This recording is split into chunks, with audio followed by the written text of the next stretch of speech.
But they feud over 10,000 years over the same planet, so their various squabblings on this planet keep impacting how cultures evolve.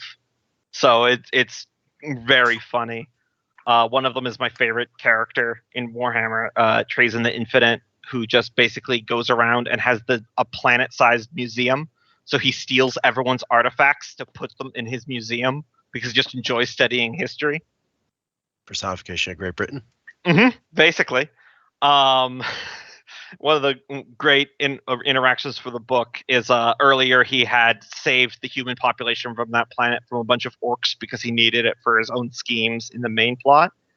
And when he went to that planet later with his rival, they went to a human cathedral, and there was a stained glass window about how the one time they were rescued by, they called them the Silver Skull Space Marine chapter, and they were all looked like Space Marines that looked like Necrons.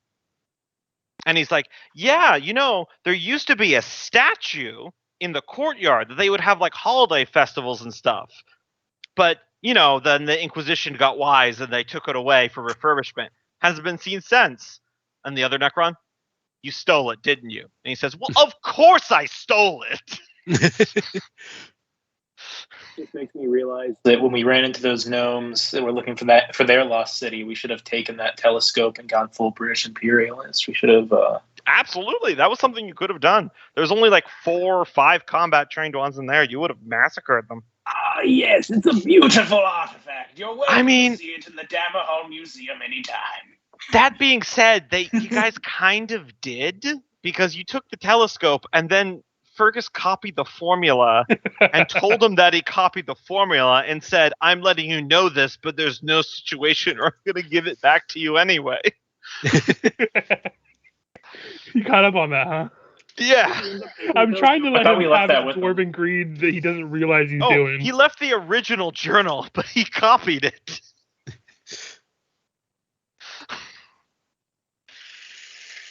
I'm just saying. No, it's a little bit better than the British, because then he would have left them with the copy and taken the original.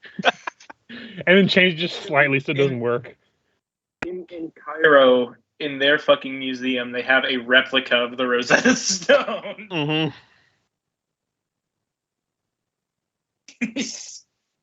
Yep. Anywho, shall we get into it? Okay. I'm good to go. All right. Session 61. Hope everyone remembered to level up since last time. Level 11 now. I think I just had an ability score increase, so. Mm-hmm. Yerp. Did we have an ability score increase? I did, because I'm multi-classing. Yeah. I figured to forgot. Level instead of going to level 6 rogue, 11. I went to level 6 fighter, so I can get a 20 dex. So now I am pretty sure I'm the most agile fuck in the party. What's everyone sitting at for HP now? I'm at 95 max.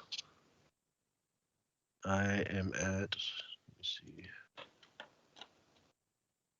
91 max. Yeah, that put me at 91 as well. Looks like Thrum's the highest, probably.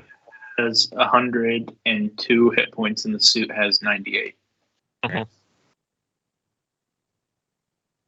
And you got Thrum's at like what, 130, 150? looks like 115, unless that's not the updated one. You might not want to tell us. Mute. Yeah, I'm trying to figure out if I remember to level. It should tell you what your class level is on the top of the character sheet. Mine's Rogue 5, Fighter 6. Wow, all this time and you guys saying, when are we leveling up? When are we leveling up? And I finally have you level up. And hey, I did. I know. You can say that to Cope, but I did it as soon as you told us. Yeah, I know. I'm just giving you shit. Yeah, no. Also, the temporary hit points I give you everybody at every short rest is now 14. Nice. Good to know. So that puts us pretty much all at over 100.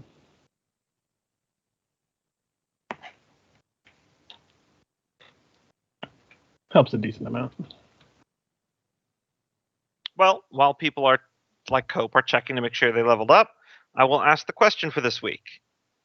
What do you think is waiting for you inside Dammerhall here? since we're going into that, might as well check in on that question.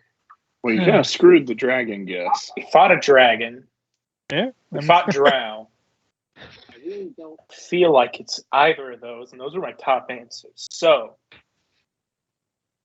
this is when Fergus looks like that guy from Ancient Aliens, and he just looks at the camera. Demons. Man, what a plot twist it Demons would be is if it good. was angels. That is my legit answer. He thinks there's going to be demons. All right.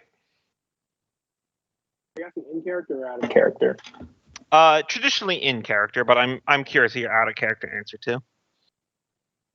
Well, we fought the aboleths a little bit, and there were also some aberrant-like creatures in that one shot we did. Mhm.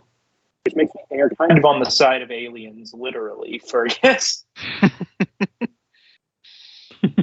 I will write down Freya knows aliens. a lot less about that. We'll write down aliens because aberrations is a harder to spell word. Freya, I don't know that she really has any idea. But out of character, Yeah. thinking. Listen, devils would have made a civilization out of Dammerhall after we left. Demons would just wreck shit. The dust and ruin of however many hundred years it's been, and whatever 3 cataclysm centuries. it was that 300 years, yeah. Mm-hmm. That whatever that maybe evidence of whatever the cataclysm actually was that drove people out. All right. Ogre will probably think something that is probably related to what was that thing? The Black Iron Finger. Yeah, you can just So call it it's- Black Iron because it's Yeah. like a mariter. However you Kenneth made up the Yeah. word. How do you pronounce that, Kenneth? I will have to look at it. Nolgrim's just like, well, all it is better be is not another goddamn book of I think I grudges. pronounced Mhm. it Boomer. You already have your hands full with one. Right. Right. Nolgrim comes in one day to Fergus when he's on the throne. Yo, trade me jobs right now. I'm tired of this goddamn book. All right.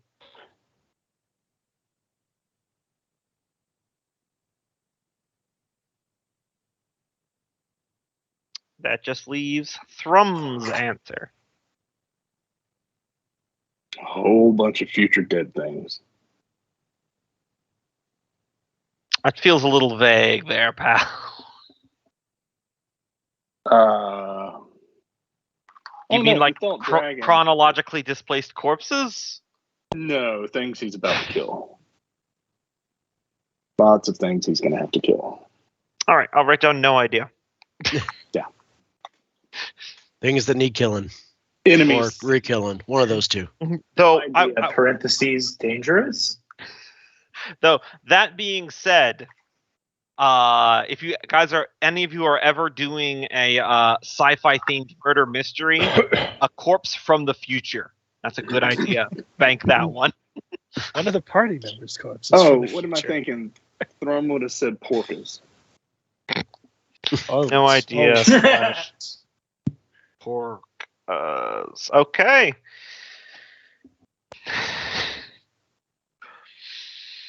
You know, I don't think I'll do it at this point, but I did have the idea at one point to have you encounter some sort of aberrant monster down here in the Underdark. That's actual name is a porka. And just have Thrum go, yeah, that's a porka. Well, I don't know what you guys thought I'd be talking about. Have you not been listening to me? No, you see, one of his ex-wives is going to show up, and her last name is going to be Porka. No. That's You very see, good. porka is actually an anagram. It's the first letter of each one of the name of each one of his ex-wives. Man, if we don't by the end of this have a fight between the evil exes in our party, I'm going to be disappointed. Turns out she's actually just a very nice lady, and Thrum's just kind of an asshole. This is probably true. No, you see, he calls them the evil exes, and we have to fight them, but it turns out they just want to get the money they were owed after the divorce. Mhm.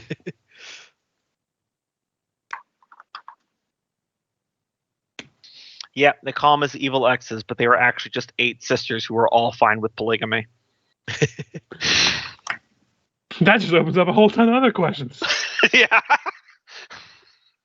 Or one woman with sport personality. A Moon Knight situation. I see. Different class for each personality. Swaps every round in the combat.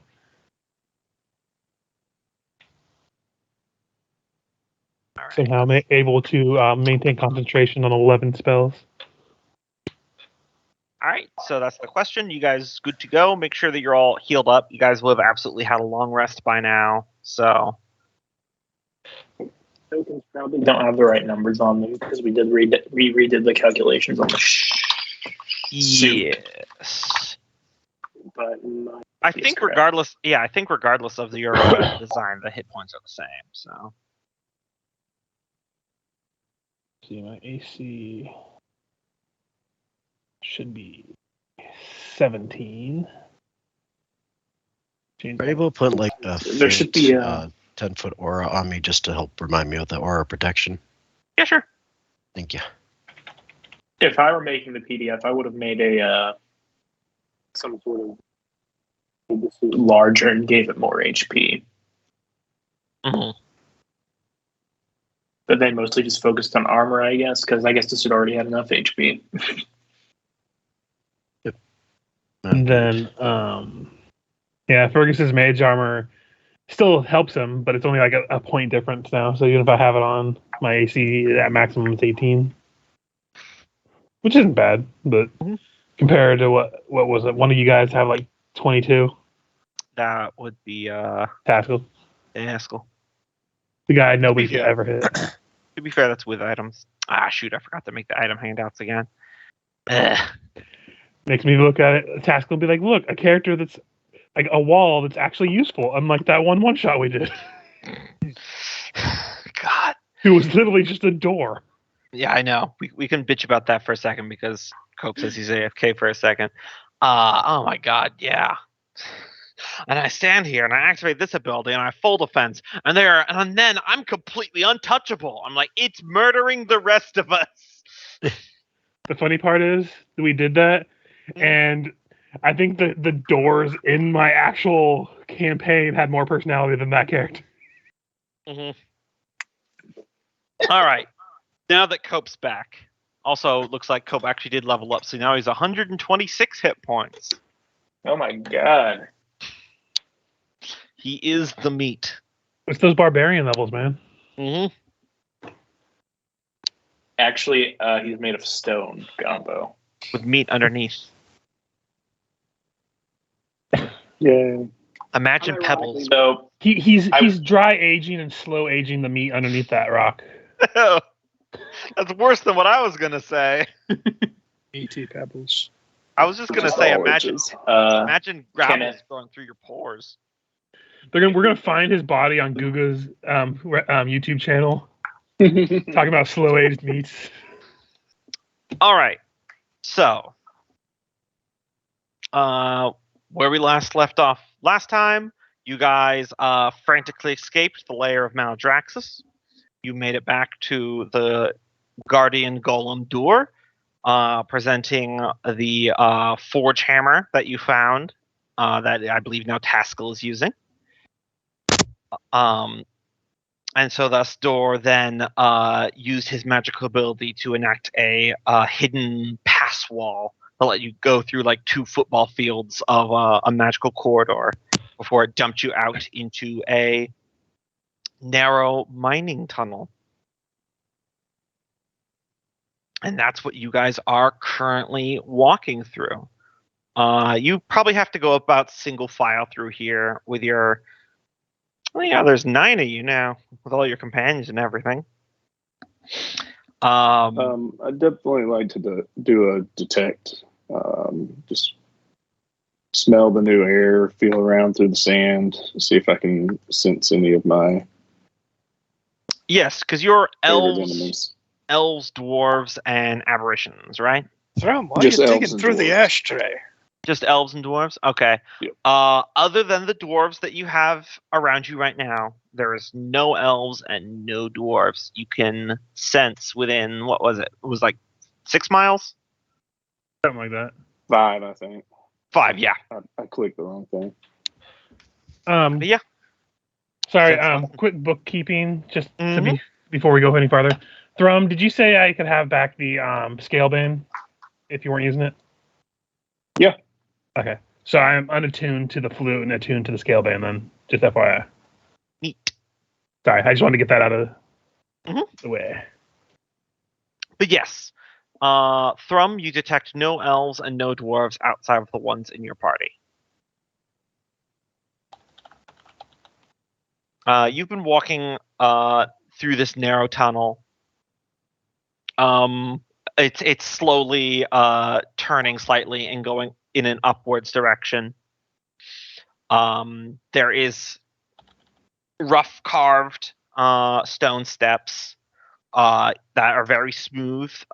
Those of you without needing to roll can tell that it is dwarven chisel work, which is probably a pretty good feeling for you guys. I ask this question a lot, but I feel like this is a very important one at the moment. Where is everyone's like headspace at right now? You're doing it. You're finally arriving at Dammerhall. Mm-hmm. Yeah, like I said, joyous, but I'm expecting to see just kind of destruction and ruin when we actually do get into the city. Did Fergus mention that the dragon said, "Oh, I should just kill you now and save Yeah, I you the did. trouble of"? Okay. Mhm. Yeah. Nolgrim has no idea what to expect, but is pretty much just expecting the worst. Even worse than his imagination could convey. I think it wouldn't really be internal for Fergus at this point. Like, Mhm. he'd probably be talking to Freya or Nolgrim and be like, I don't know how we're going to do it, but if I'm going to be king, there's going to be some way to get sunlight in that goddamn throne room, whether it be with mirrors, a sunroof, or something. He is tired of the dark, and that's all his mind is on right now. Mm. So with what you've pulled off in the last couple of days here, anything's fucking possible. Also, keep it in the back of your mind, we're going to drain that ocean somehow. I don't care if that's the last thing I do in my life. We're going to at least drain it like by a couple feet. Sure. I'm down for that.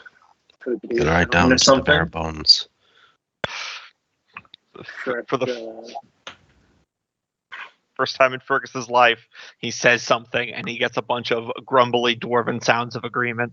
That probably makes him stop for a second. He's in the lead, like guiding everybody. Kind of stops, turns the head slowly back, turns it back forward, and just keeps walking. Yeah. Looks out his hands. What have I become? Pretty much.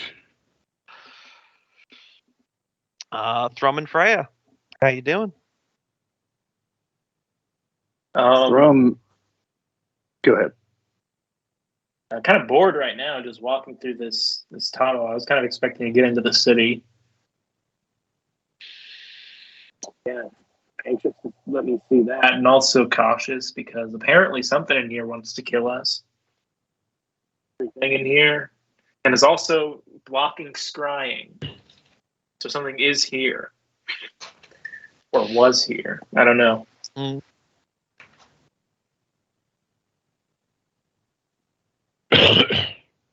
Thrum just feels a sense of like full body relief, as if he just went through a year and a half of full adrenaline emergency situation, and now he's come through it, and it's all over, and everything went all right, and it's just this full sense of,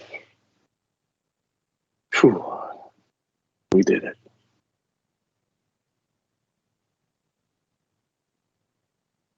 All right. After another couple minutes of walking here, the tunnel that you're in ends with a stone brick wall directly in front of you. Any confusion about this quickly fades when you realize that there is a metal handle on one side and you realize you're on the other side of a secret door. So if you just grab the handle and you push, you can slide it open. Can I check for traps of any kind? Yeah, absolutely. Investigation. Investigation.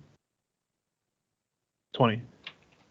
Around the base of the door, you see a few dwarven runes, but with a few, not only because you have the spell-like ability yourself, but you can consult Freya and Milgram. It looks like there used to be an alarm spell here, but it hasn't been maintained in several centuries, and it's long since dead. So there's no whatever defense, it's not there. Gotcha. And with that investigation, would I be able to hear if there's anything like moving beyond the door? Completely silent. Okay. So am I doing this? We're going forward? Not that we can go backwards, I guess. You open the door, do we want to have Thrum?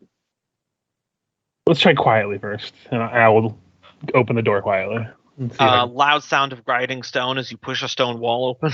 Never mind, Thrum. Just move the door. Thrum? Can't do it quietly. This door is your people. Just go ahead and push. You have to caress him in the right spot. I don't want to know how you grasp the doors. He cops the bottom, reaches around on the Makes no side. noise. You slide this secret stone brick door open, and you find yourself in a decently sized room. It's rectangular shape, about 30 feet long, 20 feet deep. You're entering on one of the long sides.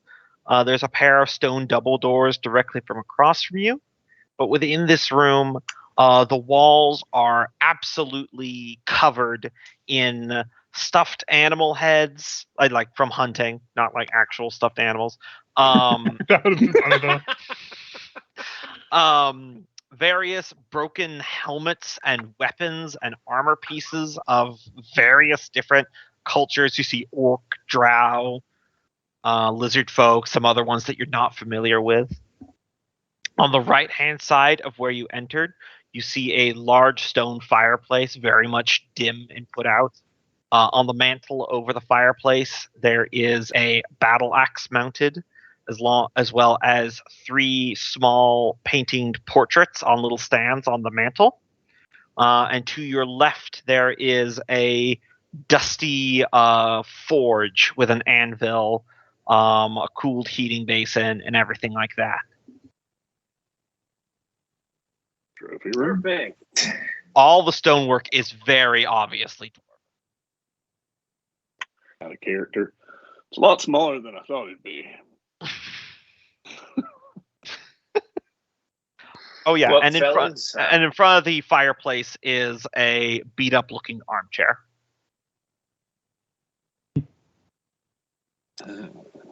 Seeing as we're not going to be traversing any more oceans going forward, you guys want to help me reconfigure this suit?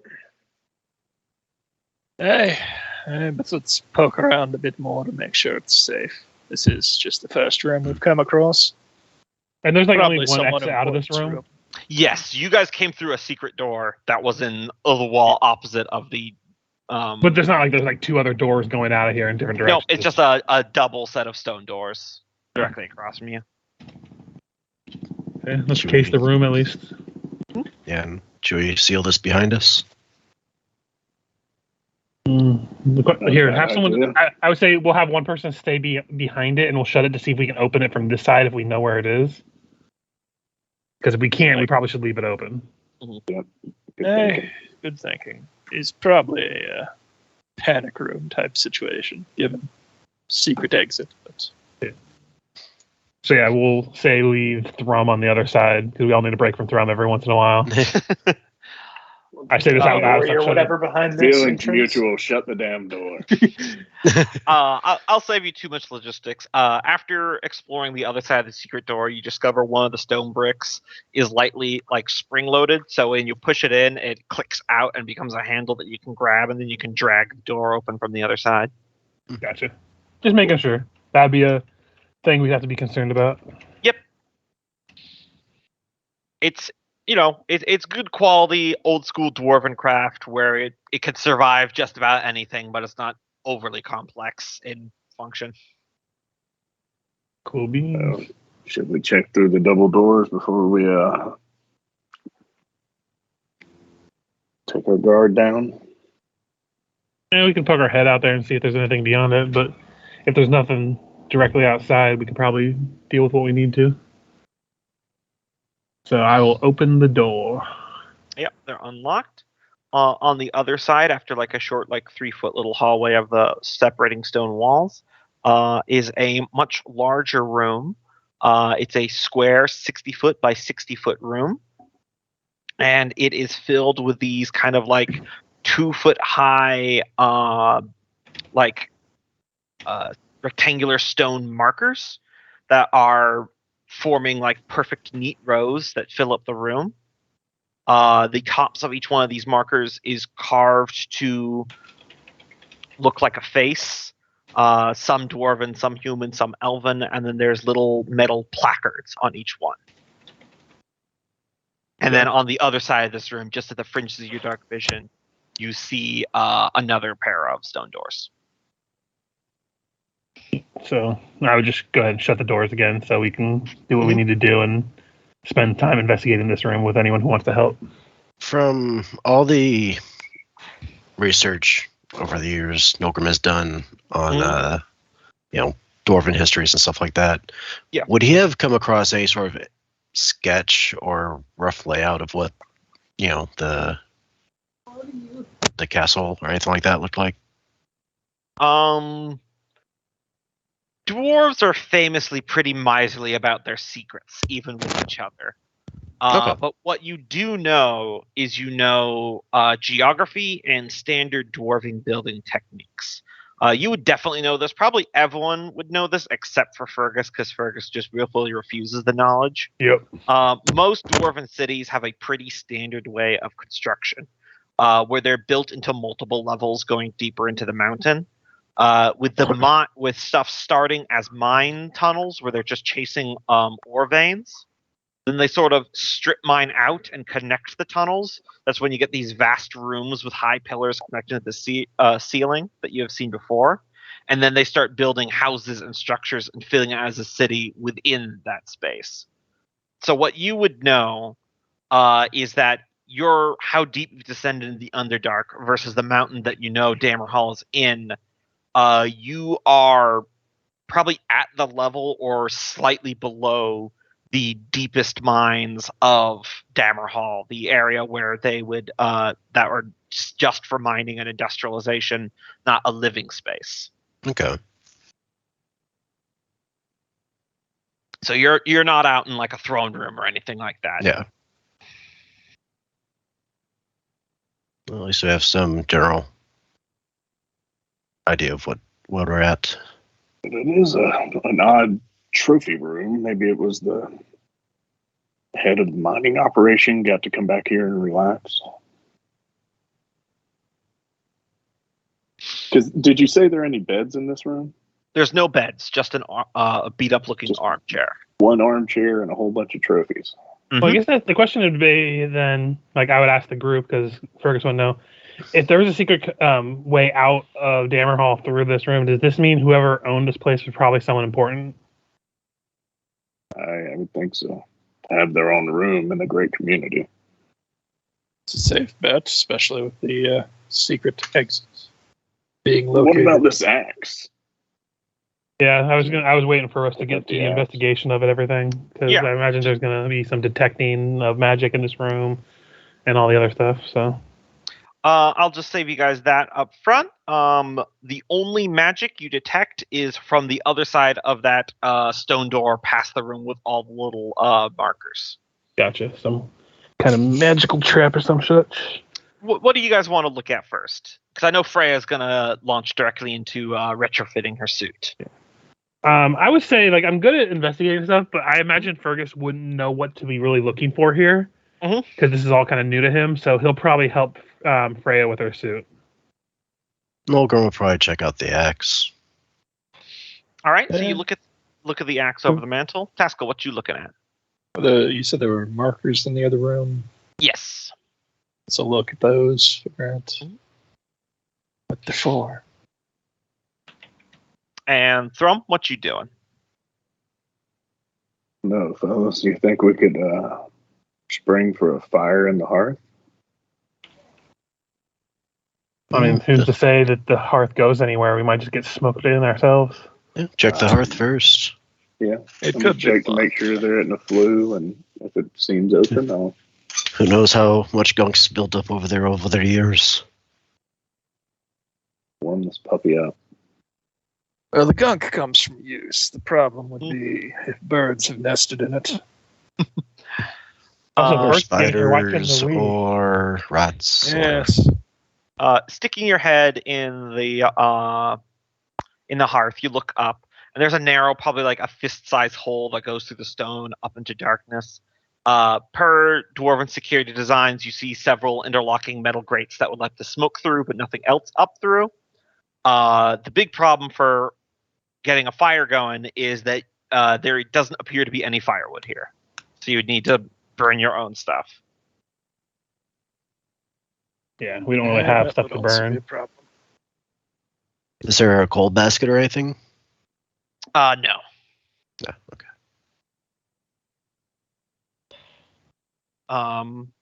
So Nulgrim, you're looking at the axe over the mantle. Correct. Because there's the mantle with the pictures and then there's the axe over it. The axe is a nicely made steel battle axe, clearly of dwarven design. It's nicely enough made, but it's not like impressive or fancy or magical in any extent. It looks kind of basic, to be honest. Is it decorative quality or is it actually designed? No, it's just like functional quality. Okay. It's like something you could buy at just about any shop, but it's given a space of prominence outside of all the other broken weapons that are mounted as like trophies on the wall. Mm-hmm. I think with that, you would kind of start to follow and look at the ornamentation proper, look at the trophies. All right. Taskell, in the other room, you're looking at the markers. As I said, they're all kind of sculpted to look like they're all individual people, but they're some are elven, some are dwarven, some are human, some are gnome. And the little placard has dwarven writing, and then underneath it is writing in either common or elven or gnomish to correspond to the bust on the top of what it's looked like. And the writing is just a name that says the equivalent of net an end to the fury of Encephalon, and then it gives a date, and then underneath it says avenged, and then it gives another date. And the avenged date is all the same on all the placards, but the date of death is different on each one. Yeah, when you said the blue dragon's name, I figured. Probably still not ringing any bells as to where it would be within the city, but yeah.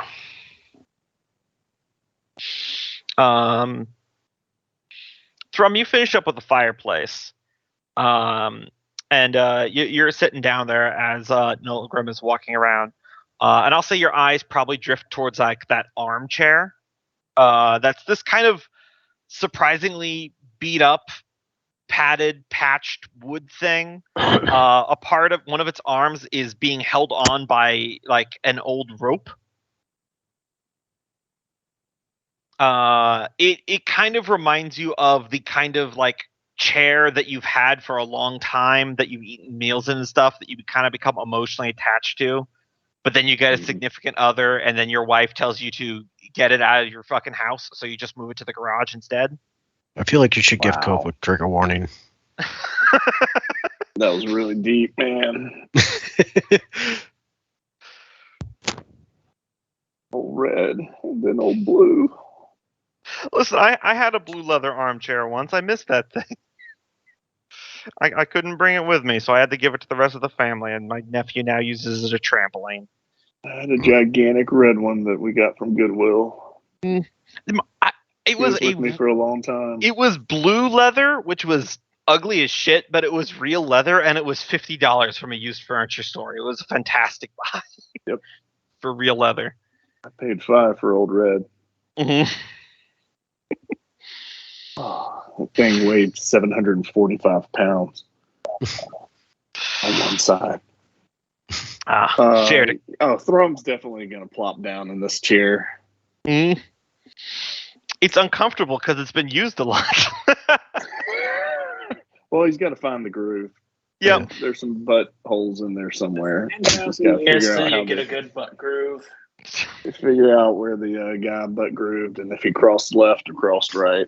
Yep. Then he'll I be can see good at to least go. one butthole on there.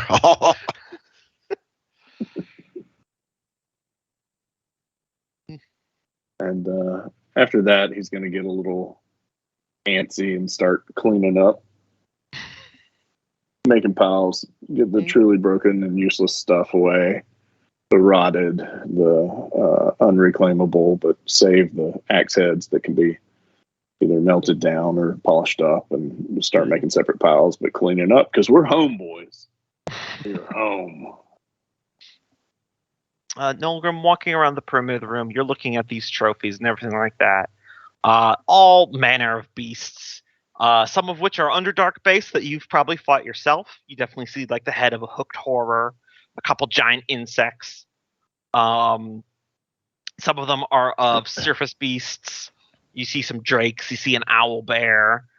And also, as I said, all manner of broken weapons and armor. Or the helmets of orcish warlords, broken spears of drow, tritons of perhaps some sort of sea-born invader. Countless, though there's no placards or anything like that, you just feel the history of like countless campaigns and hard-fought battles to gain this many trophies. Yeah, he's just soaking it all in. Mm-hmm. Been a closest thing he's had to a library in a while. Mm-hmm. But after walking the perimeter of the room, you make your way back to the hearth, where Thrum is trying to find a comfortable spot for his rocky butt crack. And you, the only last trophies that you see are below the axe. That are not trophies, but there are 3 small, like oil paintings standing on the mantle. Check him out. Mm-hmm. The first one that you see is a dwarf in armor with the he's like crouching down, and he's got like the biggest, stupidest grin that you've ever seen in your entire life. Is his heavily calloused hand is resting on the shoulder of a probably the equivalent of like a dwarven 12-year-old. Her hair is black, and it's in 2 braids down the side, and she's wearing like a blacksmith's apron. She looks very nonplussed and non-enthusiastic, very much like a dwarven Wednesday Addams. And in her hands, she is holding that axe that you see above the mantle. Any sort of names, either on the back of the picture or on the frame, or give me a history check, I would say. 24. All right. You recognize the dwarven man with the big silly grin. You've only ever seen him in like artistic frescoes and carvings and statues. Is Durin Treinhammer, the first High King of Dammerhall and the founder of Dammerhall, the slayer of the dragon and Cephalon, reportedly one of the greatest dwarven warriors who ever lived. And would I know if he had a daughter? He did. His firstborn daughter, was Strega Treinhammer, High Queen of Dammerhall and the second monarch of Dammerhall that succeeded him. Okay. What's the next picture? Or was that all 3? Nope, that was just one. Okay. The next one is once again Durin Treinhammer, but with a different black-haired female dwarf. They're both wearing gilded chainmail standing side by side. You know a dwarven wedding portrait when you see one. Mm-hmm. With that knowledge of history, you would know that is Cadora Chiselheart, the first queen of Dammerhall, and a metallurgist of extreme renown and fame, because she discovered the refinement process to create true mithril, the material that Scalebane is made out of. All the properties of mithril, all the properties of adamantine in one material. And she would point that to Tasco later. Go ahead.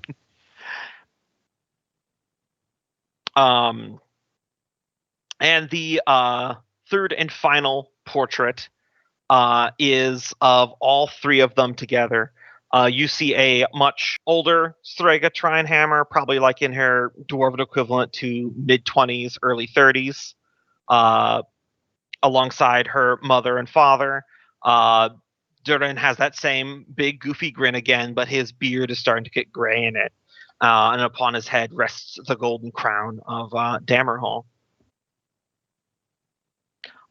It does strike you as kind of heartwarming that in this entire trophy room filled with countless battles, that the one thing that he put above his mantle as a special part was the somewhat mundane axe that his daughter made first. Mm-hmm. Yeah. First time in over a year, I felt at home-ish. You would look over and see how Thrum is doing with the recliner. Is he already passed out in it?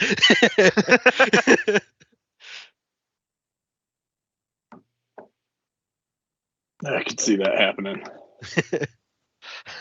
His ass is gracing where a king's ass once graced. These were the royal cheeks.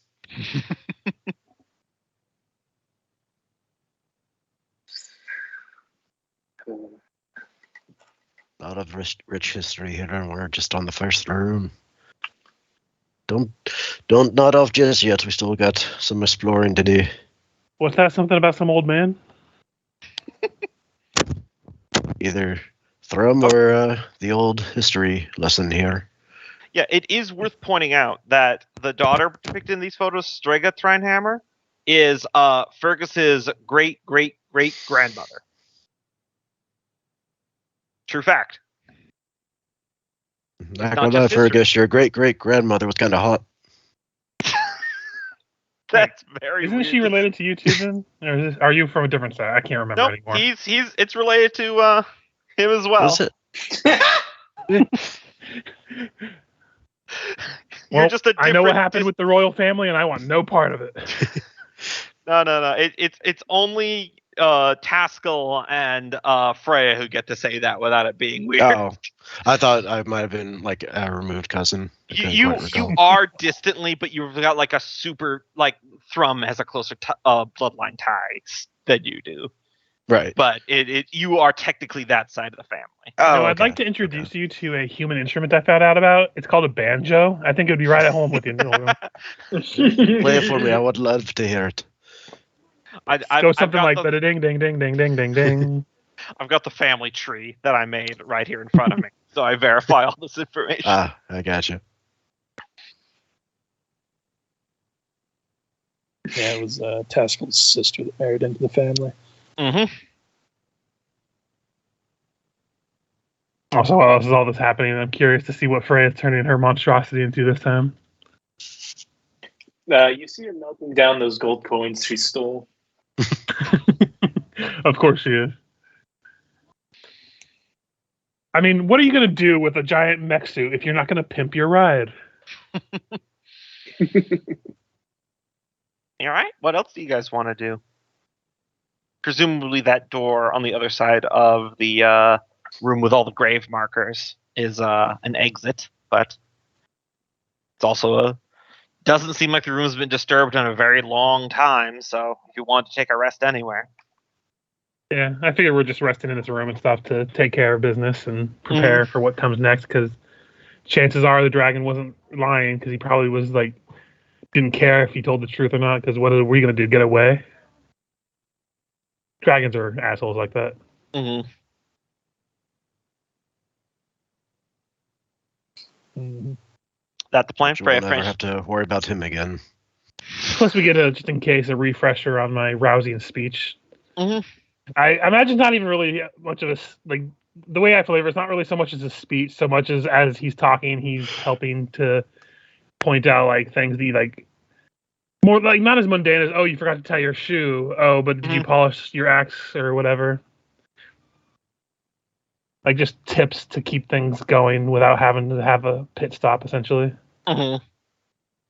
Get us in Make sure you use the restroom before we leave. Okay, there's a bucket over in the corner. Whenever anyone needs to go, we'll all look the other direction. Mm-hmm.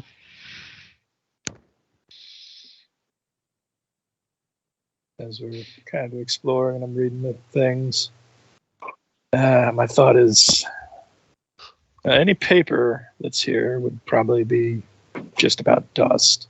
Any parchment is probably long rotted away. I want to attach a note to the bird we're supposed to send off saying that, we pissed off a dragon on our way in here.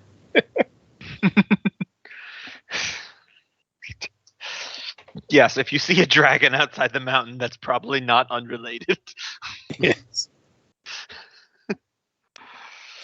How are you? Some of those tunnels are not big enough for him to crawl through, so I think we got some time. Ah, yes, what the dwarves are known for. Patience. I mean, yeah, kind of. It's kind of a funny, like, dual thing, because they're patient except for when they don't want to be. Yes, Yeah. exactly. That was, I keep meaning to record something for that little myth since I never got to it in character, but that was kind of what I was driving at with the myth, is that dwarves tend to get extremely obsessed over one thing at a time. Ah, so all dwarves are autistic. Yes.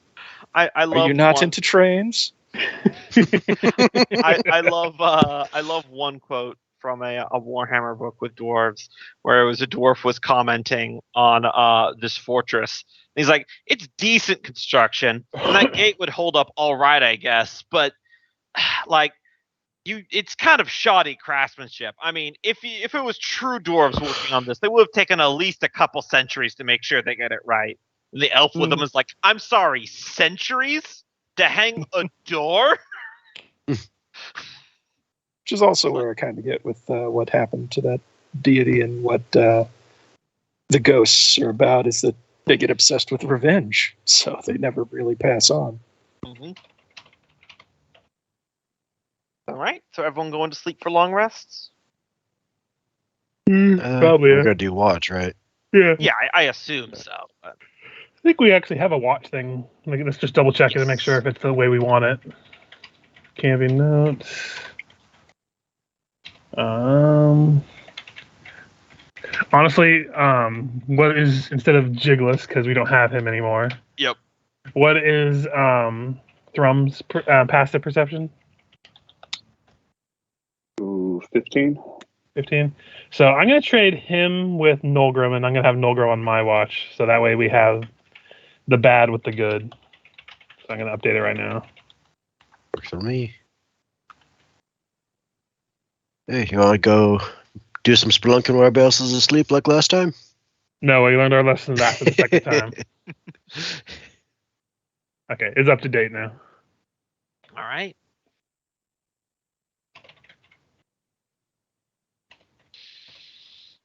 Oh, yeah, and I guess Ignis would be on watch with somebody.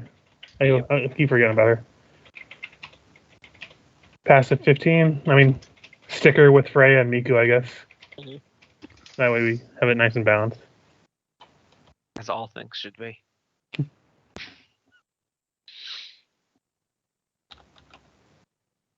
So, Nolgrim. Aye. That night, you have another one of your dreams.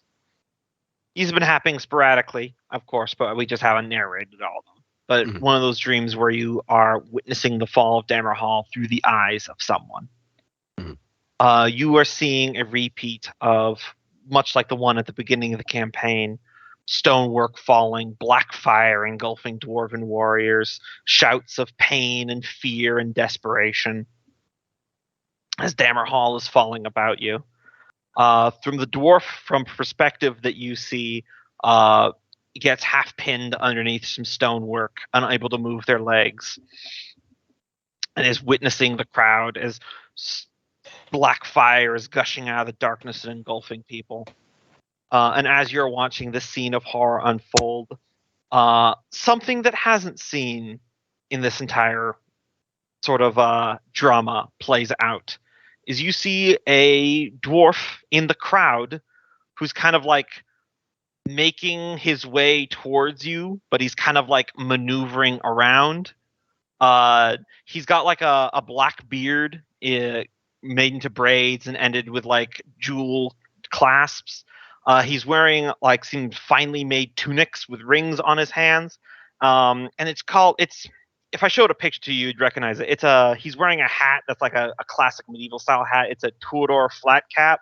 It's one of those like flat kind of like floppy hats that you stick a feather in. Very like classic bardic minstrel look. Mhm. But he's moving through the crowd in an odd way where he's like having to physically dodge his way out of people, but it's like no one in the crowd is acknowledging his presence. And it's, if it wasn't for the horror around you, it would almost be comedic because like as someone goes down engulfed in fire, he like takes a step back and goes, ugh, and he's kind of like trying to sidle around people bleeding, trying to get to you. Mhm. You can't interact. You're just watching this all go down. Mhm. And eventually this figure reaches you, kneels down, and goes, hey, can you hear me there? And then he taps like your point of view, and it's almost like a camera lens being tapped. It goes, dunk, dunk. Hello? Can you hear me there? And then he looks up and he looks over past you. Yeah, I'm trying to talk to. Well, I've never talked to a grudge blade before like this. I don't. Well, if you think you can do it better, mother, you're more than welcome to. And that's when you wake up. You come back to yourself, and there's Ignis shaking your shoulder. Go, hey, you all right? You were thrashing around something fierce there. Everyone else was acting pretty calm about it. So is that like a normal thing I'm collecting? I imagine so. Just good dreams. Trying to blurs reality. It's weird. So weird. But yeah, thank you. You'd kind of rub his eyes and just try to figure out what that means. Probably flip through his book of grudges again, see if anything else has changed in that. Mm-hmm. Nope. Seems all normal. But you've had this dream a lot since you became a grudge blade. And though the perspective changes, this is the first time you've seen that figure. And most certainly something like that happened. He would probably make notes of that and probably even try to do a rough sketch of the individual. Mm-hmm. Performance check for artistry. All right. So you draw a stick figure and then you add little squiggly lines for the beard. Oh yeah, it's all coming together. Mm-hmm. Mm-hmm. Have you seen a dwarf that looks like this? He'd probably just get frustrated and just blot out the page. But other than that, your guys' rests go by without issue. No, it's not even an image. It's just the word dwarf.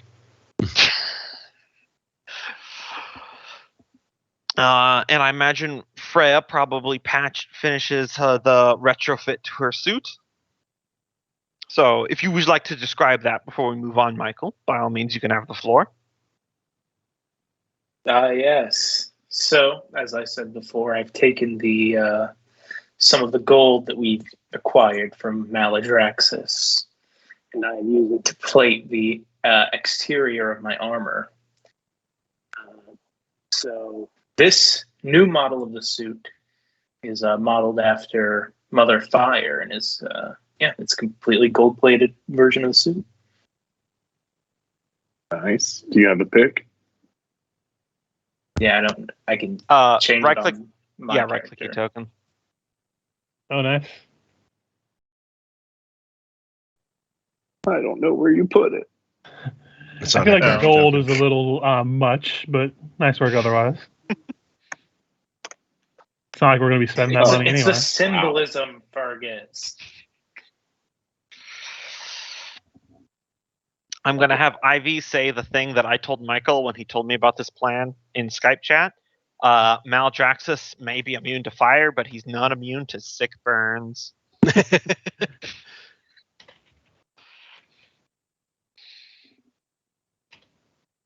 So what's the new It upgrade? mostly looks. You guys, it mostly looks like it has the same implements from before, with a large weapon and a cannon, but it's got some extra doodads in there. I'm just saying, eventually you're going to need to make one that has a gunner seat. Maybe.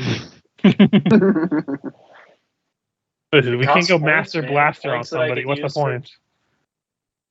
Yeah, I can have a little tiny, like, I don't know, did Mother Fire have like a pet or something? Like a parakeet?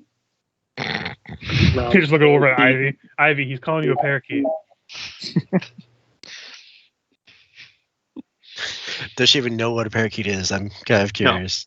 Probably No. not. Yeah. The entire concept of birds is fuzzy. Imagine you took a bat and like one of those dinosaurs we saw in the fungal jungle. Oh yeah, I guess that's true. She did go with you guys into the Elven Forest, so she does know what a bird is. Okay. I was really racking my brain to explain the concept of feathers. Yeah, exactly. How do you that was a joke in the my Fae campaign, where someone who'd spent their entire life in the Feywild was trying to explain what an elephant was, which was just hilarious. It was like, imagine a giant four-legged animal whose feet are like tree stumps, but their nose is really long, like multiple interconnected arms. And they're like, God, that sounds terrifying.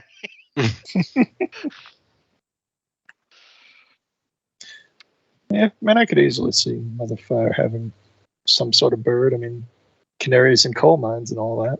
Mm-hmm. All right. What's the plan from here? Probably proceed into the corpse room, or the whatever those statues are that look like gravestones. They're like grave markers. They're definitely not big enough to have the actual remains inside. They're more like memorials. Well, I mean, now we just pack it up and head home. Mission accomplished. Caution, high five. Drinks on me, lads. Back to our Instructions on when to send out that relay to let all the dwarves know. The note that you received said when you reclaim Dammerhall, but bare minimum, you'll need to actually be able to reach the surface. Because that thing doesn't teleport. It needs to physically fly. Yeah, I figured at least we'd have to find the bridge before we'd send it out. You know, I doubt it'll take us several months to find the bridge, but it would be embarrassing if it did. Or they impressive. show up like, doors still closed. The fuck? Wait, guys, everyone else hear montage music start? Oh, yeah. Someone put on Men with Hats. Safety dance. We're gonna build a bridge. A bridge. Safety dance. Great song. Anyway, so you guys going to exit out the other door? Yeah, I mean, we've got what? A trophy room and a memorial hall that we know where it is at the moment, so probably. Sounds like Nogrim has some supplies for mapping still. So, guess we'll just start working to expand what we know of the city, or what's left of the city.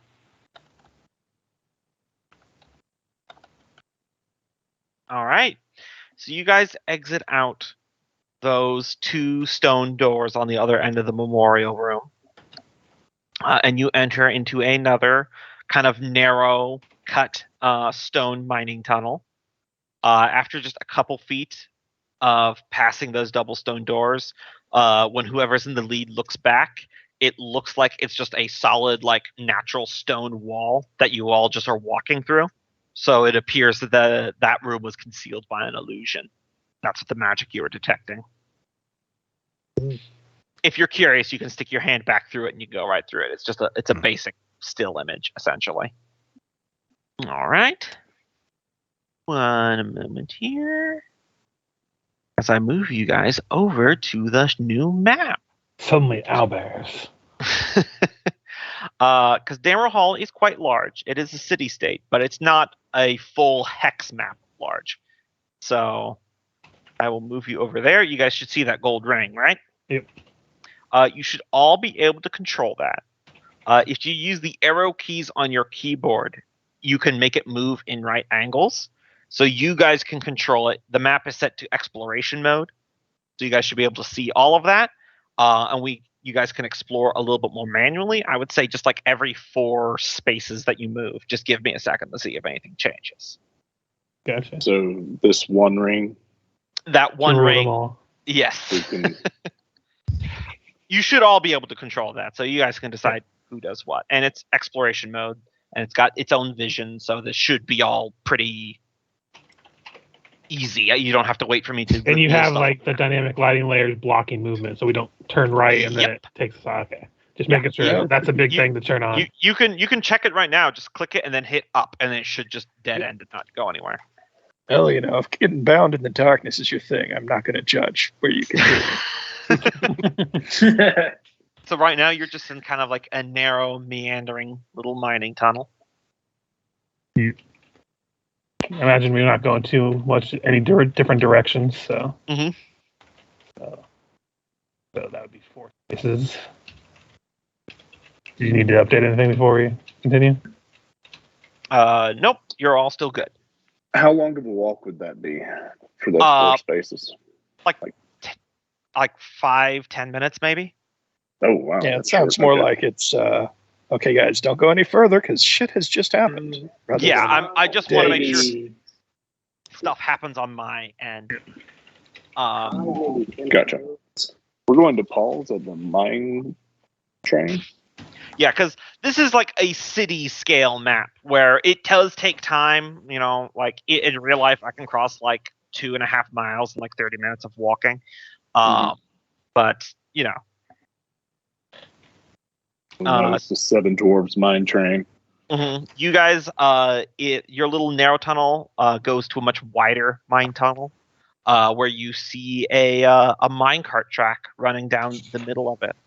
You'll see like little lights on the map here. Those are not actually there. It's all darkness. I just used some pre-made stuff to speed my map making along. All good. Well, with no other direction, I imagine we press on. Coming into this tunnel, checking the ground and using some dwarven cunning, can we tell which way is slanting up versus slanting down? Without needing to roll, it's currently mostly level. There's probably a little bit of like hill as they were chasing the ore veins. As I told Nilgrim, this is probably the lowest level where it was just raw mining tunnels.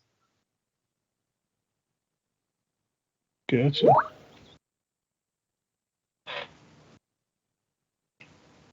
Oh, Michael did a thing. Oh, I see. All right. Where are you going? Do we get any sort of indication whether one path is descending versus I ascending? think Coach asked that. Oh, okay. There's not really a defined. Right now, it's mostly level, he said. I got you. Sorry. Good thinking, though.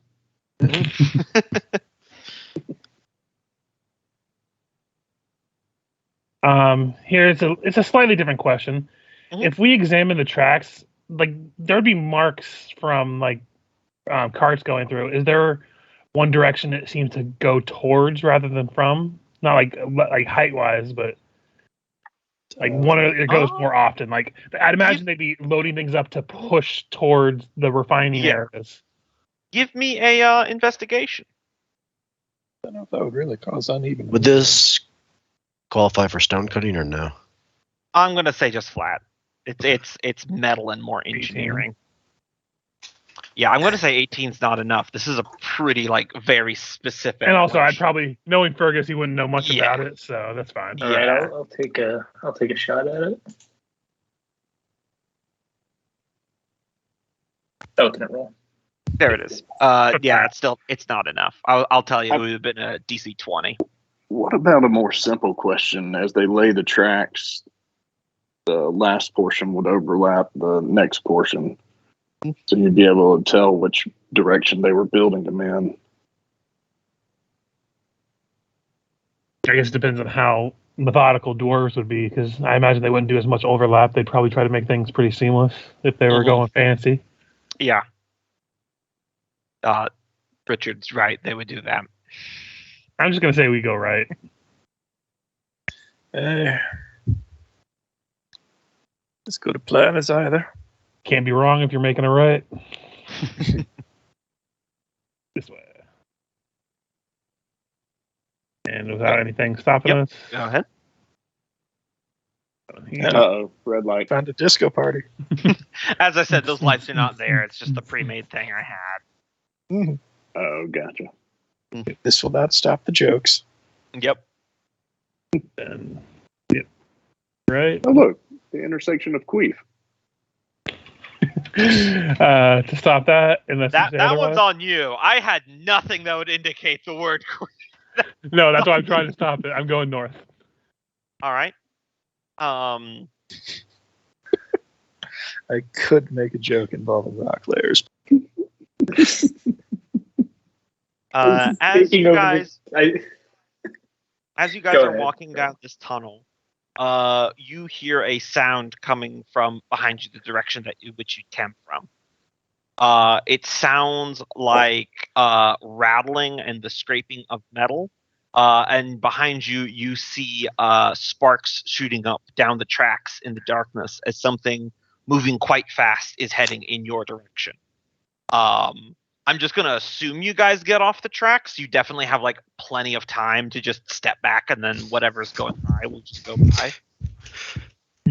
I feel like Thrum would be half tempted to just stand there in rock form and get ready to catch it. Hey, quick, put a copper on the rail. And never tell how many tolls you get hit with that way. So you all step back? Yeah. Yeah, and Ogram step the other way. Fergus All right. doesn't have much stopping power. You step back, flatten yourself against the walls as something whizzes by at high speeds, harmlessly spraying sparks, moving up the northern direction. It appears to be several interlocked mine carts. You can give a perception to see if you pick out any details as they're going past. All right. If it ever rolls. But I assume someone did at least as well as I did. Oh, right. There's a pop-up. Have my character sheet over the main window. Thrum and Fergus. Though it was very quick, both of your eyes are sharp. It looked like it was about 3 mine carts and then some sort of device attached to the front that was propelling them in some form or another. You didn't have enough time to make a fine examination. But you did notice that the mine carts were full of what looks like, well, I mean, it would look like rocks, but probably some sort of ore or mining material. Telling you, demons. Also, probably someone mining. Gold. Well, my guess is there may be some kind of automation going down here still, but probably should go see what the fuck is mining this rock. So go back the other direction. No, I mean, not sorry. We need to see where this ends up, I think. Oh. I mean, we can go back the way we came and find out where it's coming from. Maybe you think that's a better idea. hours later, we were following it in circles. I'd agree with Fergus. Let's follow it. You can always encounter backtrack something if it down doesn't lead there. anywhere. Yeah.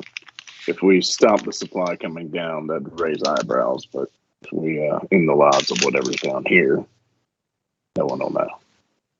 I'm just more curious what's back there. If we see what's back there, we might get an idea of what's up ahead. Well, Also, granted, if we helps make go up sure. ahead, we can find out what's there, and we can figure out what's behind us. So Also But true. always look behind before going forward. I just start walking forward. Except when walking backwards.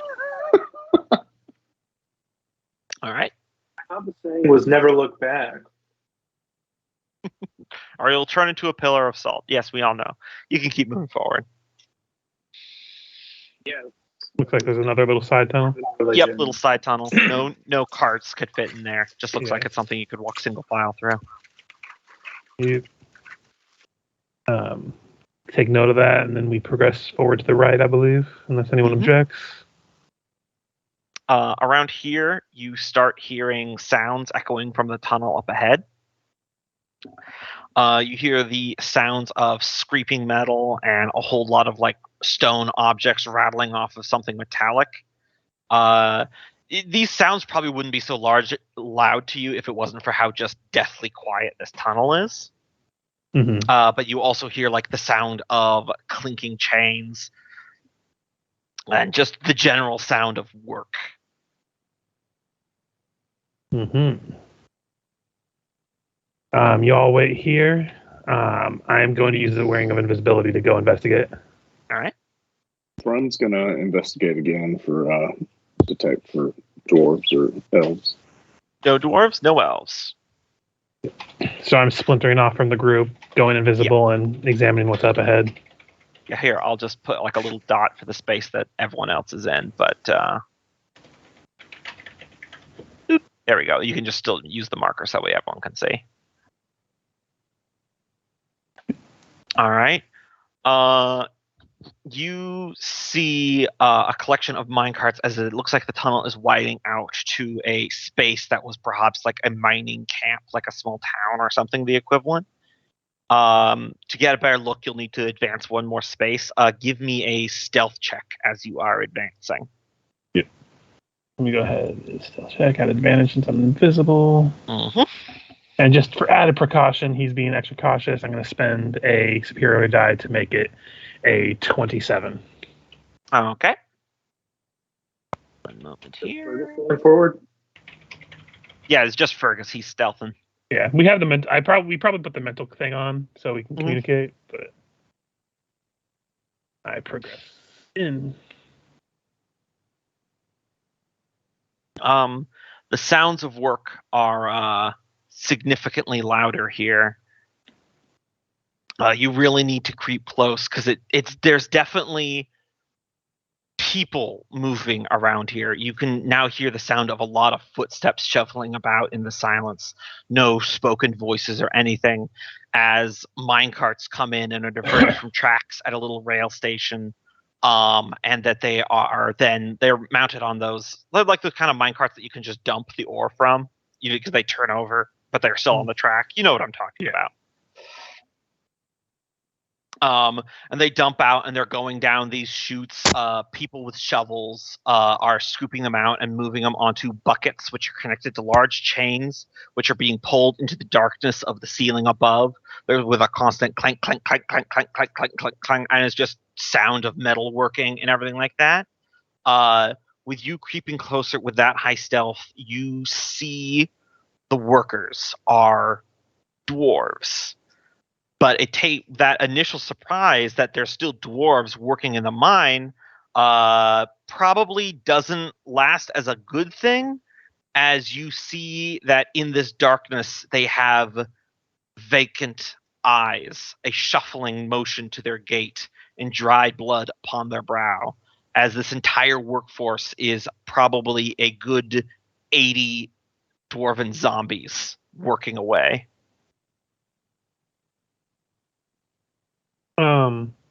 Just judging from what I can tell, I'm not sure how much Fergus will know. Do they look like they've been dead a long time, or a while? Necromancy slows the Okay. decomposition process. But they don't look like freshly dead, though. No. If I could just chime in, I imagine if Nolgrim was one to sneak ahead, he'd just assume the room is empty because he sees dead people. You could tell the difference between one of the shades and these very much corporeal undead. Mm. I would mentally inform them that we have what looks like a whole workforce of undead dwarves, kind of going about their business. Which is probably very distressing to people other than Fergus, because undead dwarf is like high, oh my god, sacrilege. You know, you're supposed to be returned to mother and fire, your body submerged in lava to go to the dwarven afterlife. So if your dead body's still shambling around, that means your soul isn't allowed to move on. While you're invisible, Fergus, give me an investigation. Yes, sir.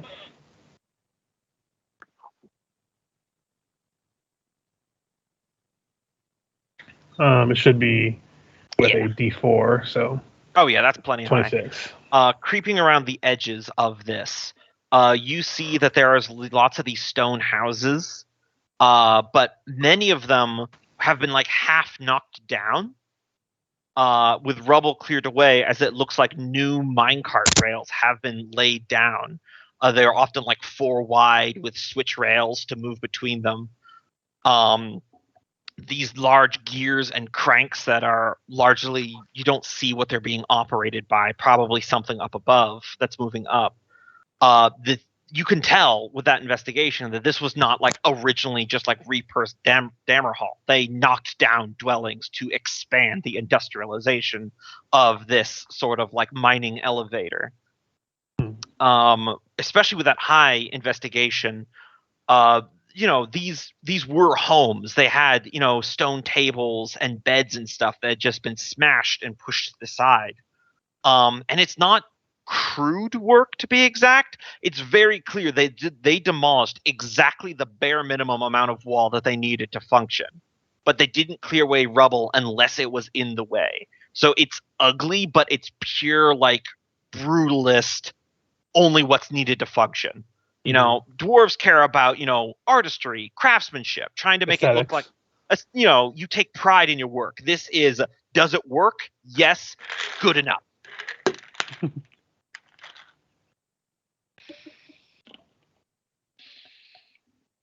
As there is...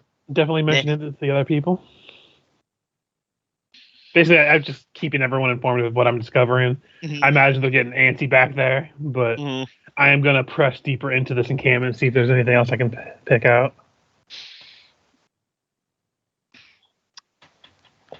I have an hour of the invisibility. Might as well make use of it. Yes. You are in the midst of a fully active, what we would call a rail yard, which is not something that in a traditional Tolkien-esque high fantasy world that you're particularly used to.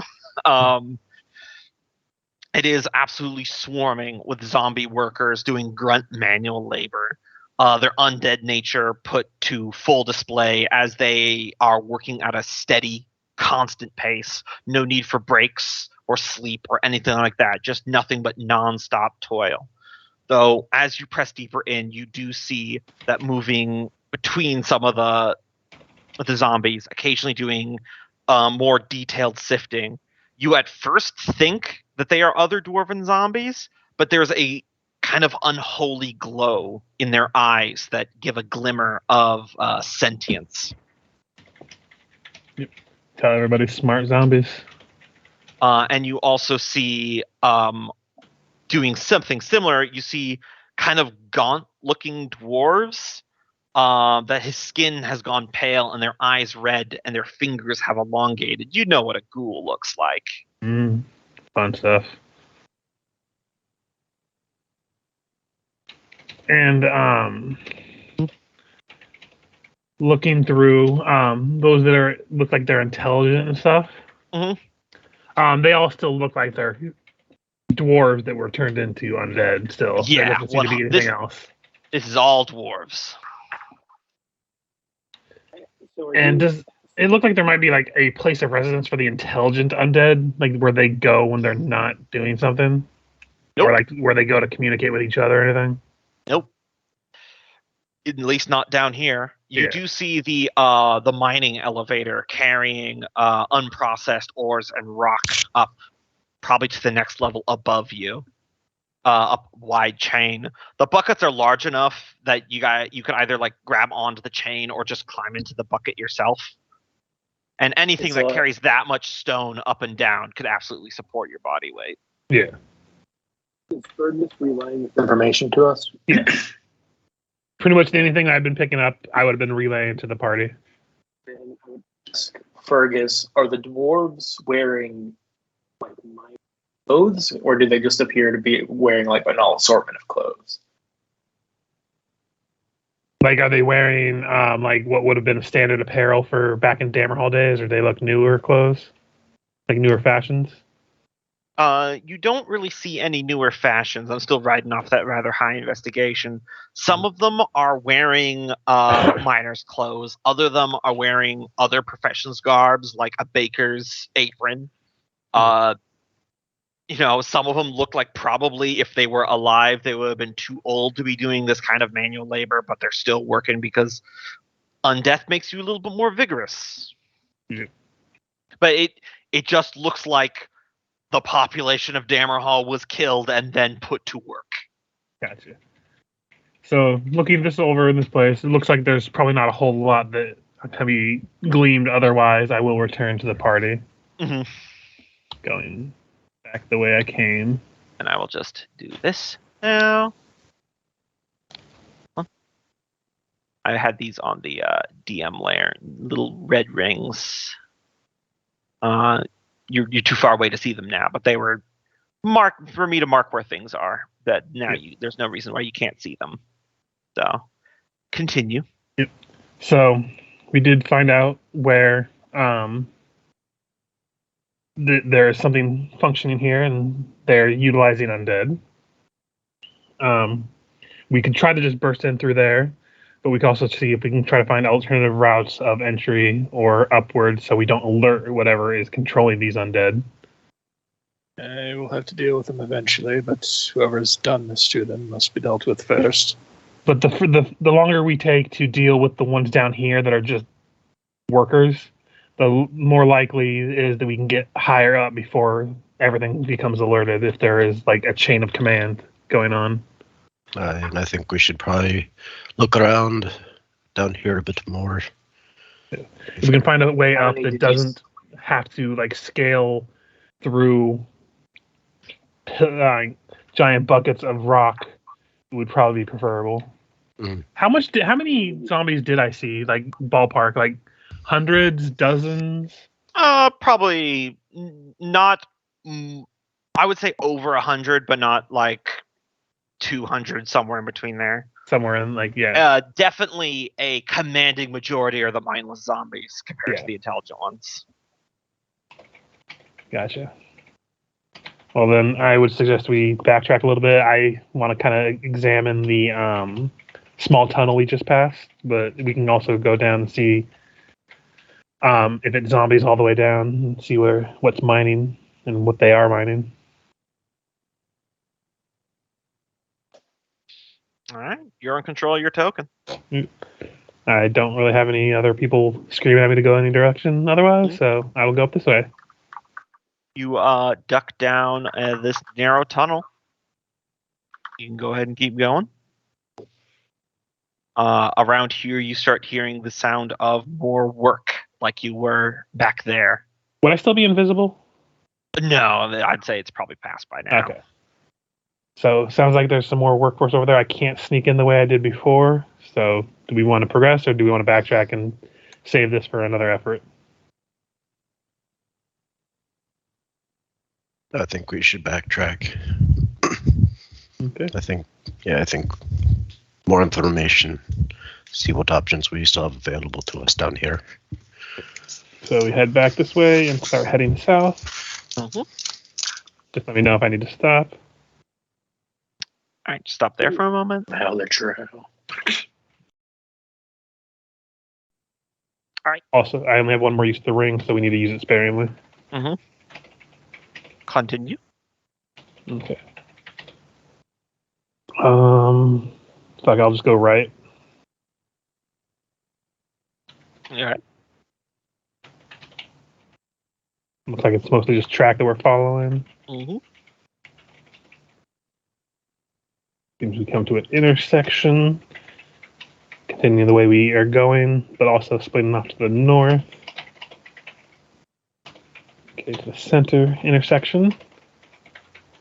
If anyone has any other directions we'd go, I'd say I'd vote north.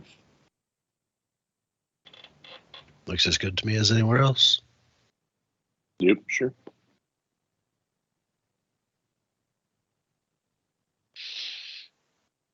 Let me know if I'm going too fast, Gamba. Yeah, just give me a second here. Okay. Because there are things that are moving. I just want to keep updated.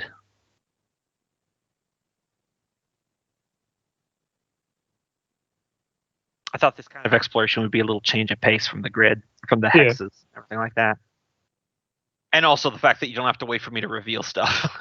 Yeah, when I do my world map stuff, when I do other games, I think I'm going to just go with the square grid because it's a little easier. Yeah, I like the hex grid for their utility, but mapping stuff on Roll20 to the hex grid is a bitch and a half. So yeah, that's my main issue there. The square grid is simpler living. All right, go ahead.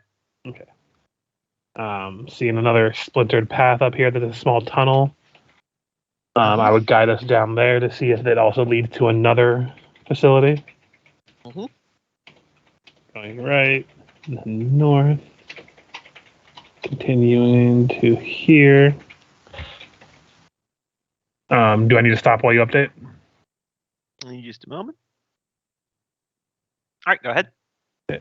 Looking through this tunnel, it looks like it just goes into a railway. Yeah, it goes into another railway. North. To the right, it looks like it's a dead end. Yep. Does it look like it just flat ends, or is it like caved in? It just looks like the mine hasn't been continued from here. Gotcha. Go check that wall. Make sure there's no secret door or illusions on it, given what we've seen already. Well, I imagine since we're just kind of he'll do that, but like I think a lot of it is our passive stuff as well. Yes. Because my passive investigation would be like 17. Mm-hmm. So it's just like walking through, I would have that going all the time. Yeah, and this looks like it's just a mine that has not been continued past this point yet. Yeah. Gotcha. Is this a... Oh, come on. Is it working? Is that... No, that's not. That's just a decoration just by to the make it map. pretty. Yep. Okay. So then we continue down this way, and I feel like I should stop here now that I see another ring. Mm-hmm. You guys hear in the silence many footsteps moving down the stone direction towards you. Given what we've seen, I think it'd be best to... I feel like we're Get going to out be of seen the one way or another. We should probably destroy anything that's might be undead. Let's hide in the nooks and worst case scenario, ambush them for both sides. I am going to roll a stealth to see if I can keep quiet. All right. Don't do anything. It's pretty narrow, and as you guys in the gloom start hearing the movement of zombies, it kind of sounds like they're just filling the entire tunnel in front of you. Fun stuff. So I will put some tokens on a map real quick. I'm still going to passively roll stealth because Oh yeah, that's absolutely. what rogues are good for. 21. Is there no like rough cuts or nooks? I'll take you to the map in a second. You'll see. Okay, It's not as wide as you think it is. gotcha. Yeah, I think I'm just going to go... Y'all want to fight them? Let's fight them. Go large. If there's room. Yeah, there would be room, but Is there no alternative to fighting them? Do we? We could take 2 steps back and go down this secret little I tunnel. mean, if there's zombies, we could probably outpace them, but it's also a good idea to understand what's going on here because we're going to need to fight them eventually. And if it's just a small group of exploring ones, we might be able to deal with them before they're alerted to who is here. Maybe they just think some animals or not animals, like aberrations or something got in, or bullets. potential all kinds of things that could kill them down here. city of zombies to where we are. Mm-hmm. And sorry, taking me an extra moment. There was a small flaw with Reyes token, so I was just fixing it. And then I might as well just. Well, wait. What if we were to back up and just get into the little nook and just follow them when they pass? I think what they're doing is they're going to that dead end to start working. So Okay. All right, so there we go. at least that's what Fergus would think. Pardon the So hold we up could here. just get back to that nook and let them go past, and then come back out and keep exploring. So you guys can see kind of what the dimensions of the tunnel that you're in are right now. Gotcha. Yeah. Okay. And they're coming from north up ahead of you. Are they like the stereotypical zombie shambling, or That's what it sounds like. do we want to try to duck into that smaller tunnel? Because if we go into that smaller tunnel and that's where they're going, it We might can become keep a going. bigger issue. I say we go into that smaller tunnel. Confrontation I think- right now. Yeah, Yeah. I think try to avoid confrontation and let them pass if they'll pass. Let's get more information before we start breaking heads. I Gotcha. think we might have just walked into an extremely dangerous situation. All right. Okay, so yeah, we're gonna backtrack to that smaller tunnel. All right. Every one space you move, it'll move as well. So go ahead.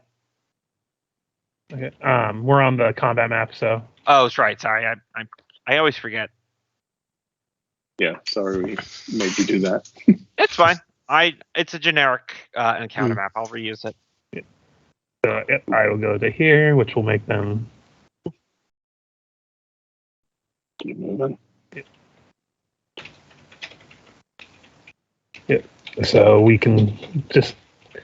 I have a feeling that's where the tunnel, with that whole rail car that was being pushed into the workroom. The rail yard. The rail yard. This is the start of it. It winds all the way from here, all the way to the left of the area, then down and around. So Could be. Do I you think want we to should. confirm it or just move on? Let's move on That's from it. there, because if we Okay. go back the way we came and go down that path and it leads to this one, at least we know. Yes. Also, we don't want to attract attention if we try to go out and then the zombies turn around and like, oh, we go this way. Mhm. Let me know when I need to stop. Keep going. Dead end here. And let's get out of the dead end. You hear more zombies coming up the tunnel. Same as before. Backing it up.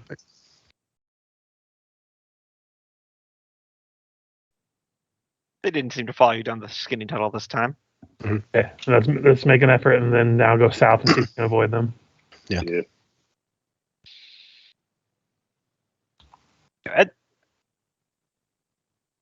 I think these empty token rings so you could still see what's underneath. Yeah, I think that's where I like I think that. that works pretty Yeah, well. it's nice. Yeah. I'm curious. can't- Should we I can't hold a believe it minute took to me see if so- they're just- I can't believe it took me so long to realize I could just go into token tool and save it without something in there. I'm like, oh, that's so much easier. Yeah, I learned that a while ago. Why was I using flags and crap? This is better. Yeah, so far you're fine.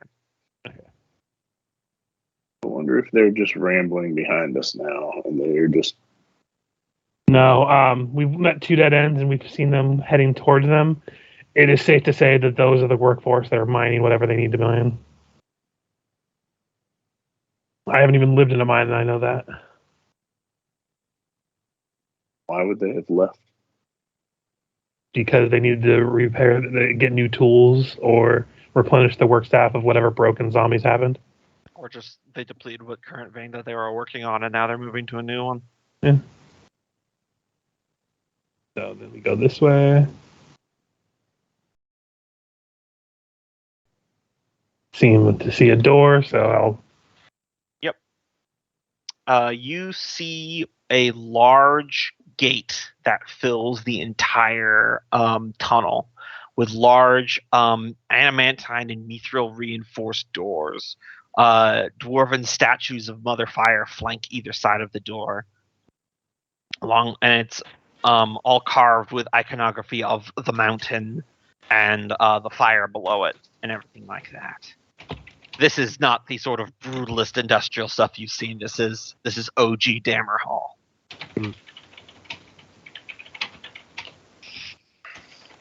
Should we follow the track some more, or do we go straight for the door?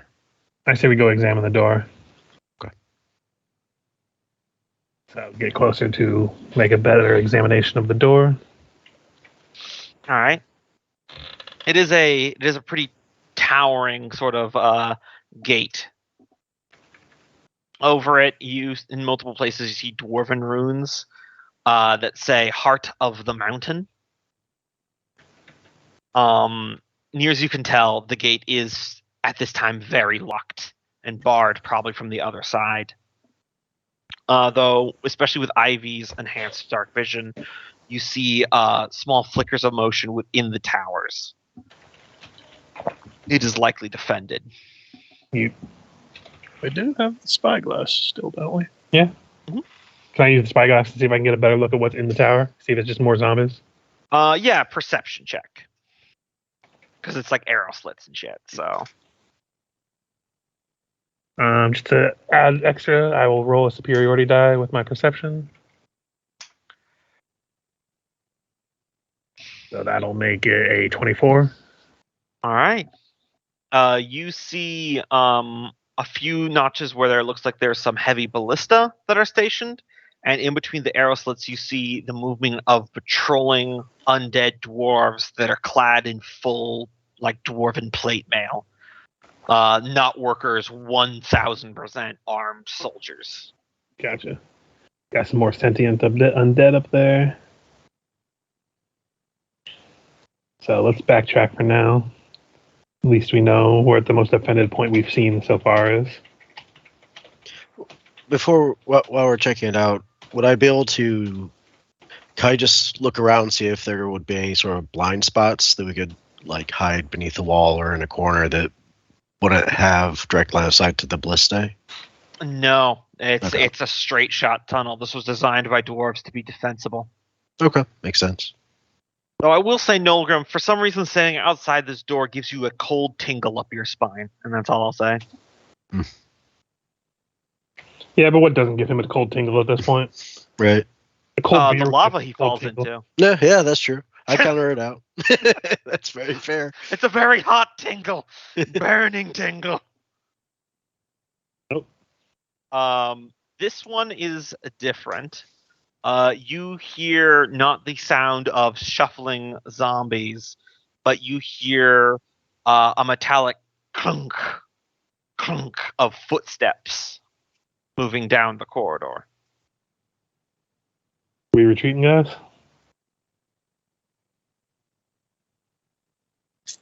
Guys? Well, I almost feel like this one we could Not probably more zombies, but Chances are these are a patrol, security patrol. Yeah. Question Outta is, here. are they going towards the door or for us? Well, let's find out. Let's backtrack. Yeah. Yeah, they're coming our direction. We probably hear them as we're making our retreat. Oh yeah, there's nothing in here so far has even been bothering trying to stealth. If they've been operating down here, it's been business as usual for 300 years. Why muffle your footsteps? Do we want to keep going? Keep trying to avoid them? I say go somewhere where we could either surprise them around a corner or perhaps even get behind them. So I'd say Let's go to the intersection and see if they pass a different direction as us. Yeah. I imagine we're saying this as we're talking, so we're not stalling. Yeah. They're very much on our tail. we keep going. Do we keep going left and try to go back to our safe house? Yeah. I think That might so. lure them back to our safe house. I think they'd pick up the pace if they'd actually noticed us before. Yeah, that you. Uh-oh. Oh boy. Do we hear shuffling or patrolling feet? The one thing behind you sounds like just one large thing made out of metal, and then in front of you, it's a bunch of shuffling feet. All right, you can tell me if this is bullshit or not, Gumbo. Yep.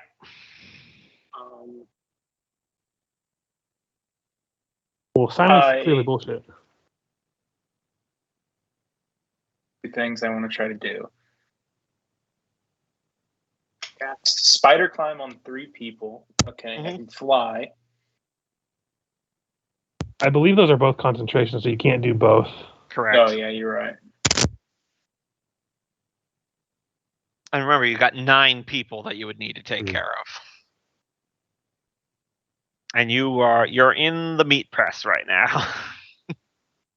Because they're closing in on you from both ends now. I say we push ahead towards the zombies and hope that whatever the melting is behind us takes a turn to the north. Yeah, or we could just cut it off and pick back up at our last saved file. Yeah. Oh shit! I forgot to quick save. No, back into this one. There, just That's make a sure good it's idea. off the table. Move I into couldn't the cast zombies. fly and have everyone grab on like a Saturday morning cartoon. I mean, that would be some disadvantaged stealth checks as everyone's dangling there. Because this mine tunnel is not vast above you. It'd be full on like Mission Gumbo, Impossible. how often do you look up? Depends on how big the thing walking behind you is. I may not look directly above my head all the time, but if I'm 10 feet tall and there's something 1 foot above me, I probably will notice. I like the zombie blender idea. Yep.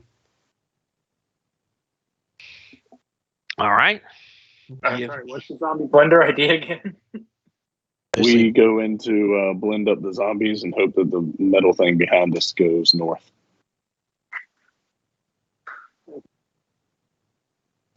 Would point out that the concentration component we established for my blender is a Dwarven war song.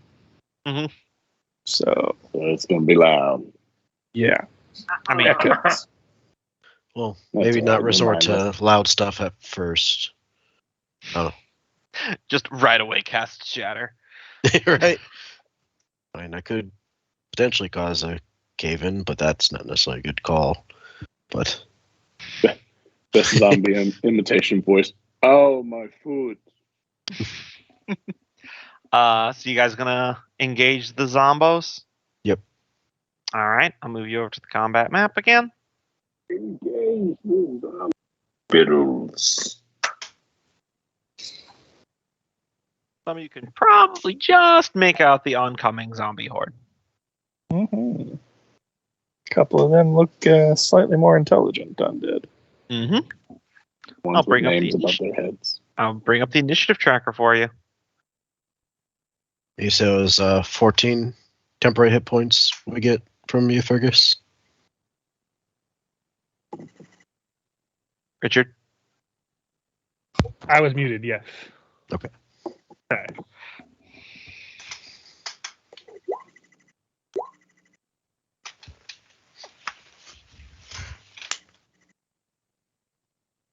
I think I rolled on Miku's sheet for Ivy.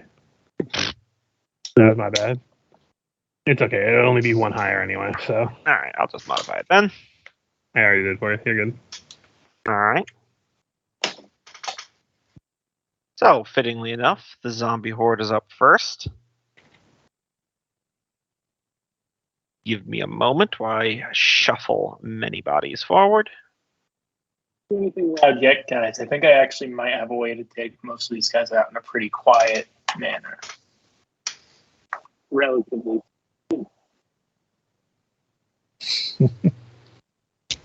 Pulls up a minigun. Just so you know, the reason why these zombie tokens look different is because they're a special type of enemy. You can move through them, and they count as difficult terrain, and they also all attack as one. They're basically like a swarm. Horde, like swarm, Okay. yeah. Mm. I mean, so it depends on how loud we want to say the fireball spell is. probably loud and also bright. Well, yeah, but we're hoping they're going down the other tunnel. I mean, we're kind of sandwiched in right now. Mm. Yeah, we're gonna fight these things. We're hoping the one behind us goes All right. That's the some zombie horde. predetermined route. Fergus. Okay. I am going to first roll a stealth check. You'll probably succeed. 17. Mhm. And I actually want to hide behind a corner. Like, Michael, mistake. I didn't roll you use like the rubble here to kind of make a makeshift like obscuring thing to see if, because I'm trying to hide from whatever's coming from behind us more than the zombies up front.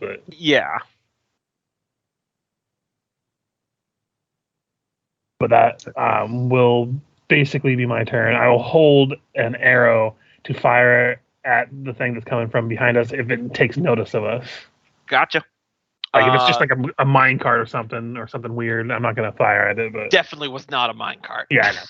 But like something that's like mindless that's not going to take notice of us. I mean, Mm-hmm. Am I on the turn order? Nope. All right. So because I had to add Freya too, so go ahead and roll yours, Nolgrim. I rolled it a bit ago. I got a 17. All right. So I guess that means that say roll initiative combo, or it won't process in my brain the turn orders off. You did. All right. Yeah. Did he? Yeah. Yeah. All right. So you. Well, you gotta make me listen next time. Okay. So Nolgrim and Freya, go ahead and just take your turns now. Then. Okay.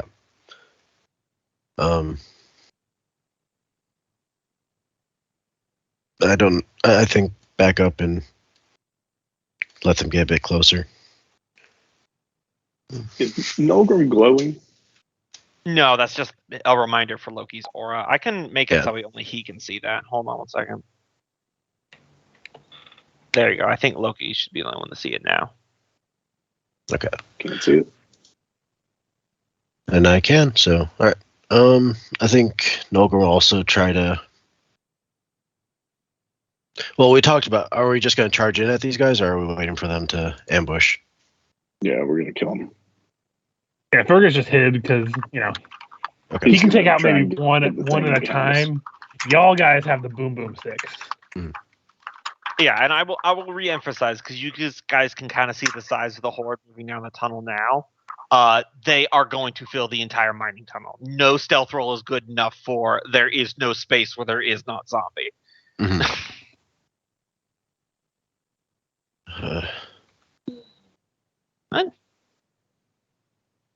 Yeah, I think I've seen through Fergus, but I don't have sight through the suit. If you have enabled That sight, should be impossible because it says sight determined by control. Why does it have vision off? Fuck's sake! I just fixed this. Hold on 1 second.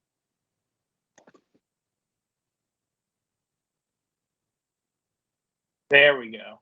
It was working a second ago. I don't know why it turned off. Yeah. But I just looked back at my computer screen and I was like, wait, I can't see the zombies anymore. Yeah, hold on. I'm updating tokens. 1 second.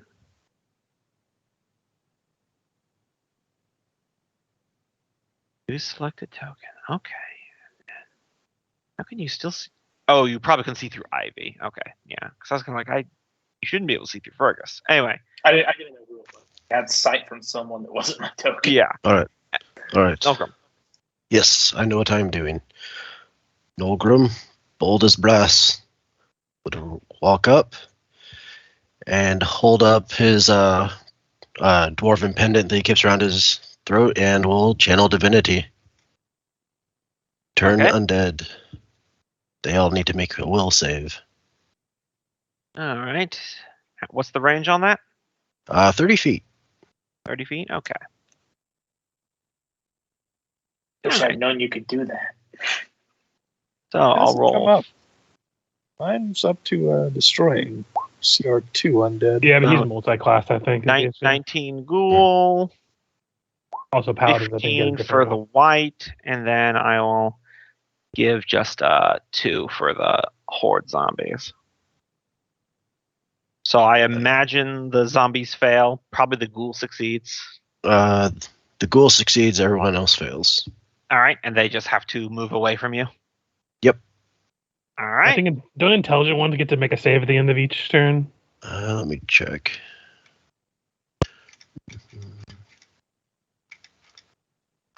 Can't remember if that's this system or something else. Feels like it is. All right. Chill Divinity.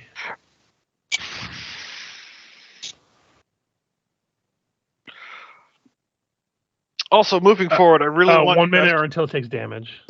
I really want you guys to appreciate how much effort I went in my Google search to find the pictures of undead dwarves.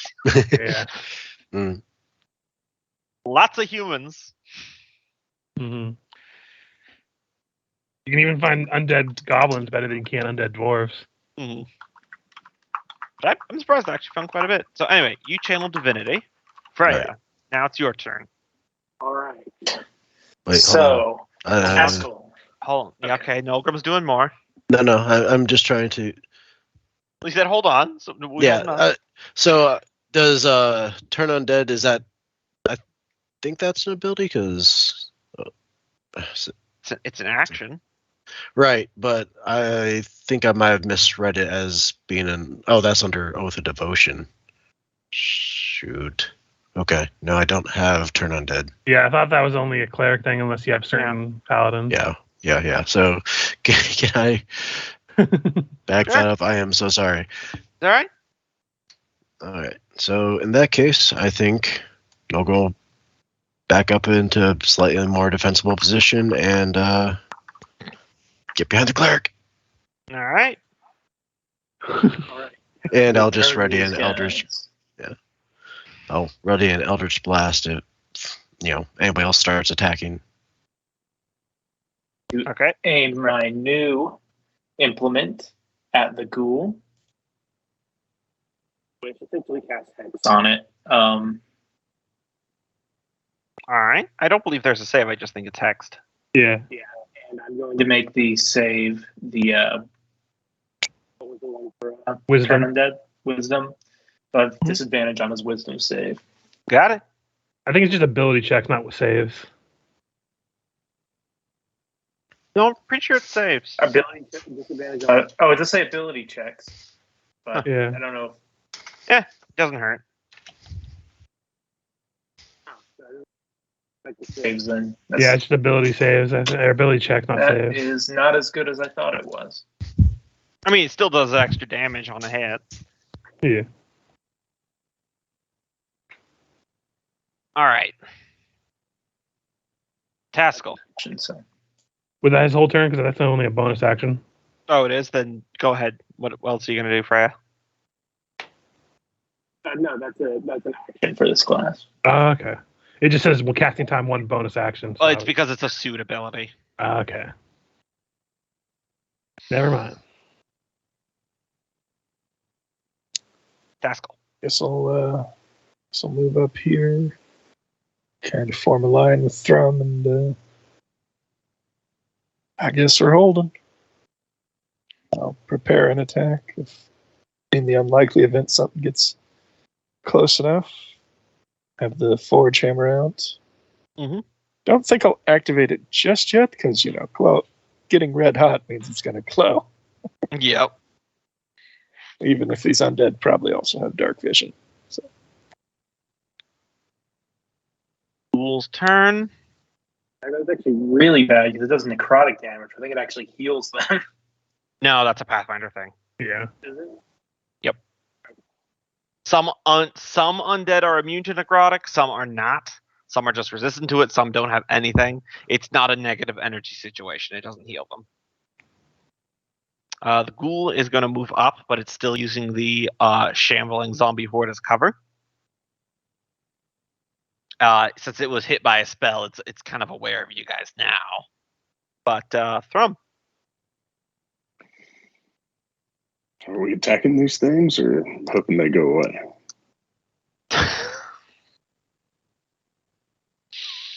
You hear a mental head slap. Mm-hmm. It's not even Fergus. It's the DM. I will say it one last time. The zombies are entirely filling the tunnel. Yeah. There is physically no way to bypass them other than through them. It's Just don't understand why no one's charging. no amount of stealth or chicanery of clinging to the walls will. Well, the turn undead has a 30-foot radius, so Yes. Yeah. Better just let them come to you at that point, huh? And don't forget, though they're not on the map at the moment, something is coming up behind you. So Oh, the yeah. longer you pop a squat here, the more likely it is it's going to join this encounter. Doesn't that sound like it's turning? It is not turning. All right. At some point, you got to throw caution to the wind, fellas, Yeah, I don't understand why we're all sitting back here. because everyone's Alright. scared. Thrawn is zombies. going to. Suit Going to did a rage? different thing than it did. So He's going to charge this thing. All right.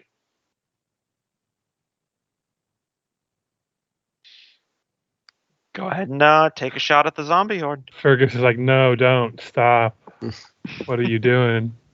All right. Well, I guess that will be enough to be like, all right, well, we're attacking, so use my held action. Mhm.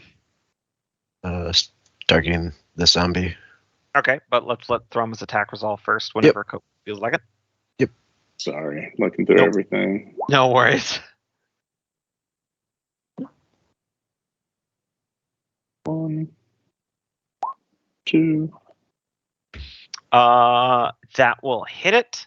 That fully flattens the zombie. But then its ability triggers where it can come stand back up one more time. They're like weeble wobbles. They're coming back down, or coming back up after you knock them down. That's it. Bonus And then to and then bonus to move, your then second hit. attack would then instantly kill it.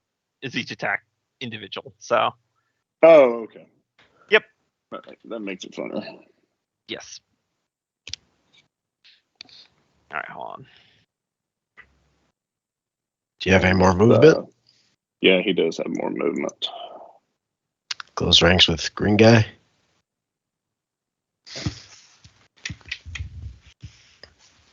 I want to leave myself room to go large, so I'm going to come to right here. All right. It's the white's turn. Yep, even with the difficult terrain from the zombie, it's enough for it to get there. It's going to come at you with a two-handed battle axe attack. First one will miss. Second one will miss. And there. And these back two. Let's see, how far away are you? Yeah, they'll take some disadvantaged throwing axe attacks. 1, 2, probably both miss. Yep. All right, that's the whites. Do I have line of sight on this guy for my reaction? Oh yeah, go ahead.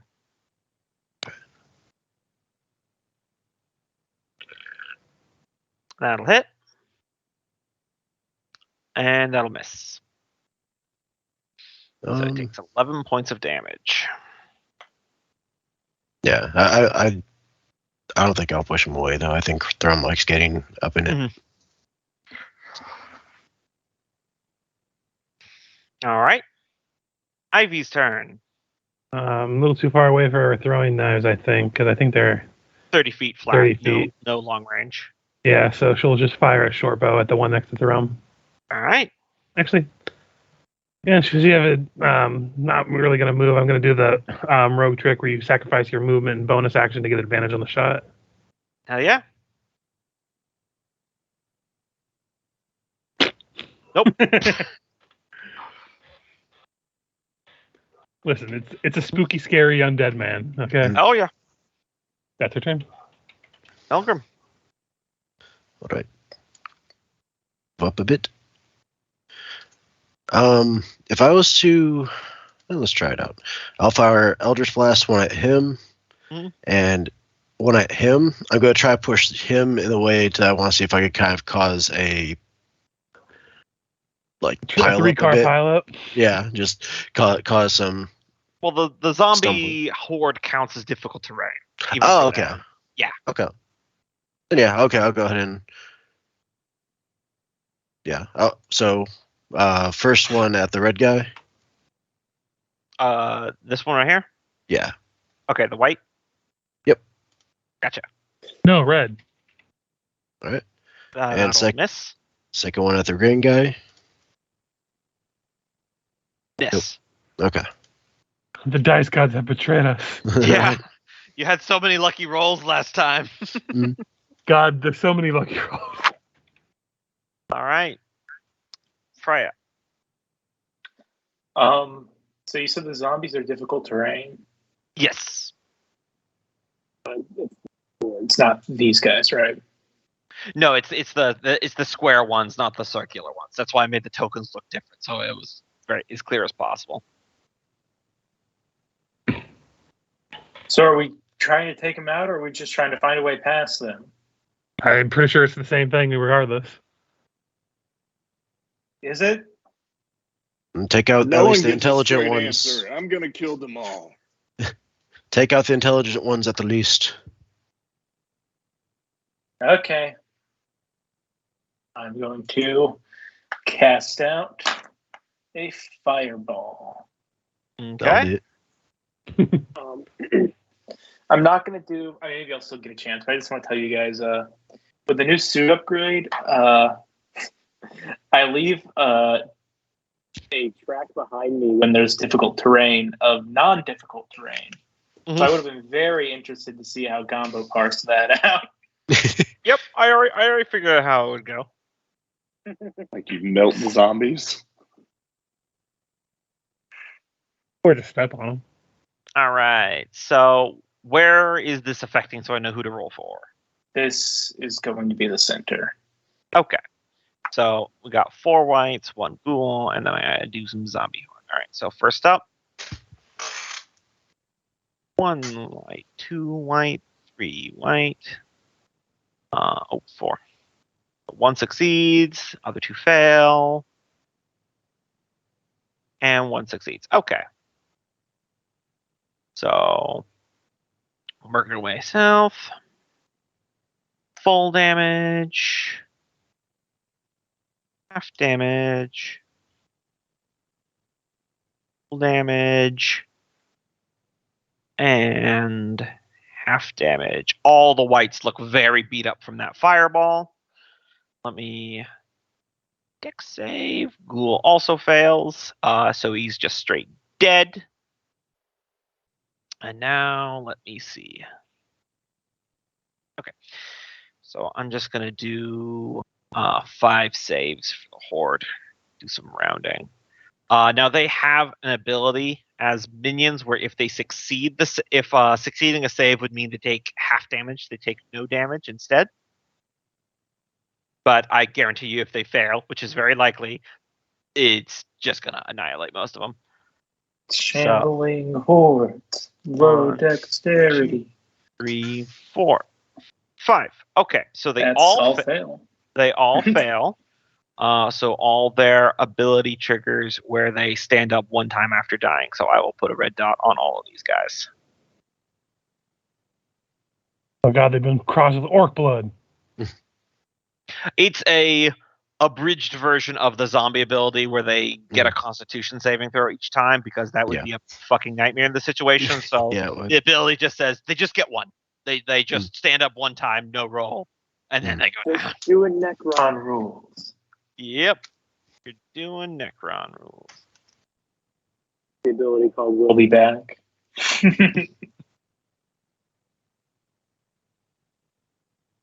The reanimation protocol ability in 40k.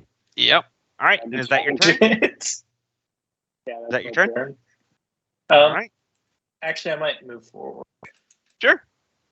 Let's go. Suit can only move 25 feet now. Well, actually, let's end. Okie dokie. Zombie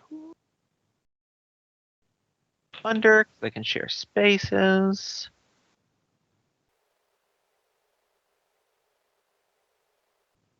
As all these zombos are piling in. I mean, I can fire another one if you think it'll work. So as this is all happening, Thrum's going to say, I've heard a lot about zombies, but never fought them. If they bite you, do you turn into a zombie? Sometimes. No one's giving a straight answer anymore. I just do like check. That'd be a religion check. Just think of them all as porcas, Throm. That's what you've done so far. 100%. If he gets bit, it's a game over. Yes, yes. What about Thrum's knowledge? Religion. It's a very fringe case. Okay. A very particular kind of zombie. You're full of shit, Freya. Oh, so she knows something you don't. I'll heat up another holy symbol, goddammit. Two things you need to know about these zombies is they have an ability called Overwhelm. Is that if a visible enemy starts its turn either in a space with a zombie horde or adjacent to them, for 3 or more, they reduce their speed by 5 feet for each zombie. So that means Thrum, on your turn, you'll have 15 less movement. Okay. Additionally, they do not do attack rolls as one collective action, as in all zombies on the entire battlefield. They can use their attack Rending Horde. So everyone who's either in their space or adjacent to them takes 2 points of bludgeoning damage per zombie that they are within contact with. So Thrum, that's 6 points of damage, no roll. You just take it. Sorry, Thrum, but if it has to happen to someone. Would it be physical damage? It is bludgeoning damage. So if you were raging, it would be halved to 1 point of damage per. Okay, so 3 points of damage, and that comes off as temporary first. Yep. Yes. Okay. But yeah. Individual little blots of zombie horde, very weak, easy to take care of. I'd be surprised if any of you guys could miss them. But if they pile around you and surround you, the collective damage will be quite extreme. Mm-hmm. As literally just a bunch of zombies are just grabbing and holding you down and tearing you apart. I like it. I'm gonna fire Thumbs up to the challenge. They all have pickaxes and they think Thrum is just a mineral van. Fergus. Does it look like anything's coming down from below us yet? Give me a perception.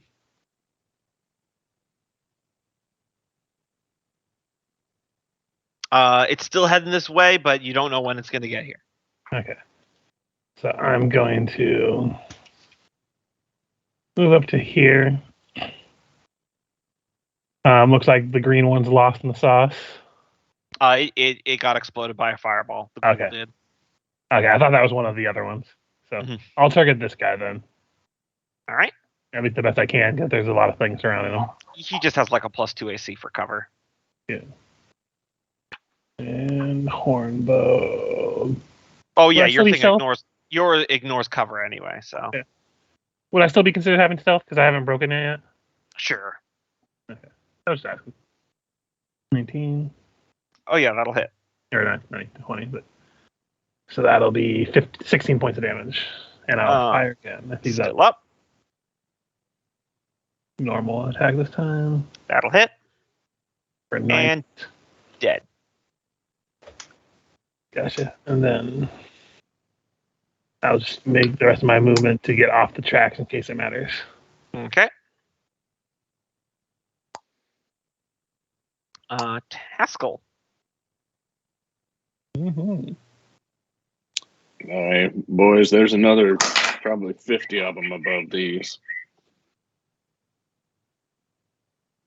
So this turn undead will hit everything up to there. All right. It's destroyed it now, isn't it? Yeah, it's destroy. Could you move further anymore? Because you could move into these guys' squares if you have any more movement. They are different. Just got that was 20. Yeah, that was 20. Okay. So So anything CR2 or lower that fails to save at this level, I believe. Doesn't dwarves in 5e have 25 movement speed? Yeah. Yeah, but that's difficult terrain. Oh, right. Yeah, you're right. All right. So, is there a save, or do they just get annihilated? It's a wisdom save. All right. So the whites.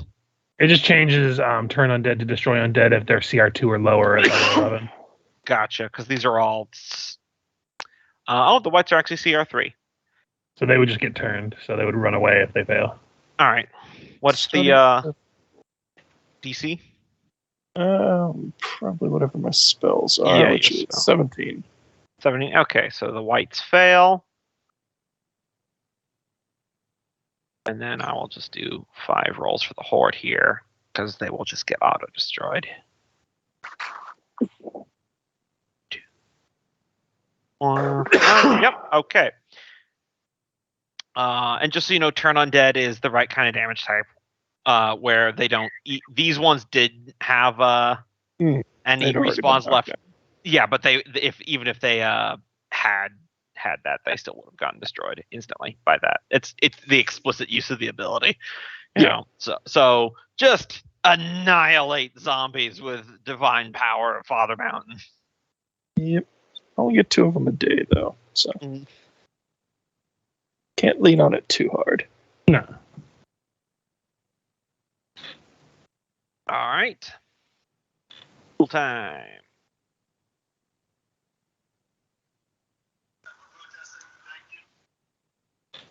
They are faster than a normal dwarf should be. Even still, difficult terrain moving through the zombies. Brum.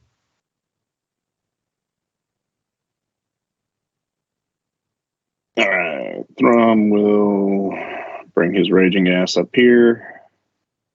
Go large.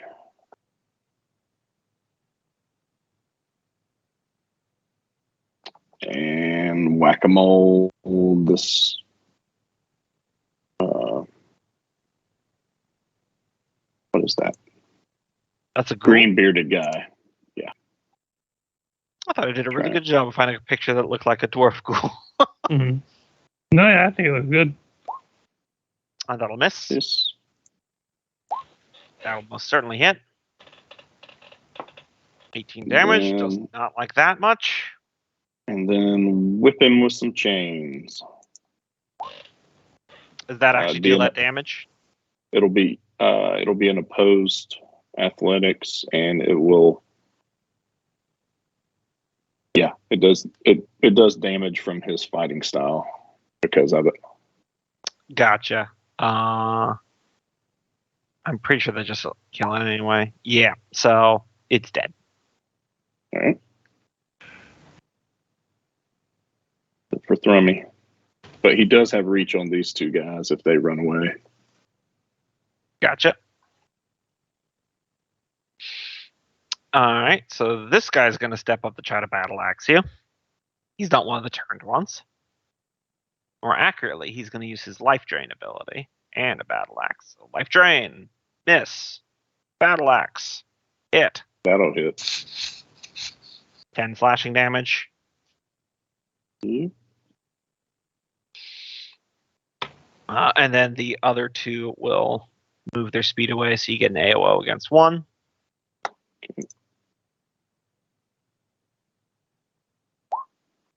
That will hit.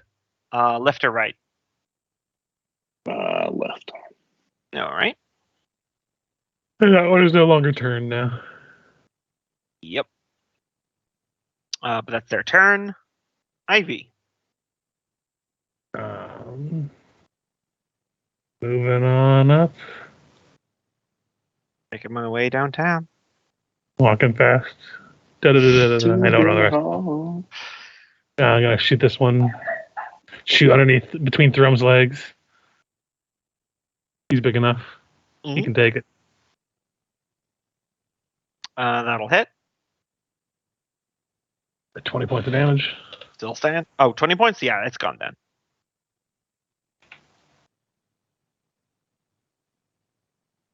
And I think she can move up one more then, since the way's cleared up a little bit. That's it. All right. One moment before it's Nolgrim's turn. As you hear thundering metallic footsteps. All right. I think it reversed Freya and Nolgrim, but I don't think it matters unless you guys really care. No. All right. So, Freya.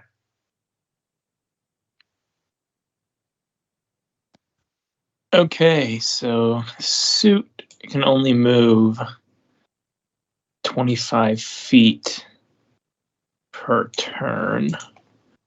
But I'm just gonna say whatever's behind us is gaining on us, and just file in behind me, guys. And I'm gonna try to start plowing these guys out of the way. All right. So, hold on one second. Wait, does that have the trample ability? It just it pushes the zombies to the wayside. Just clears the space. They can obviously move back, but it clears the difficult terrain as you move through. That was a full movement. So 25 to get there. And I'll take a Eldritch Blast shot against this guy. Gotcha.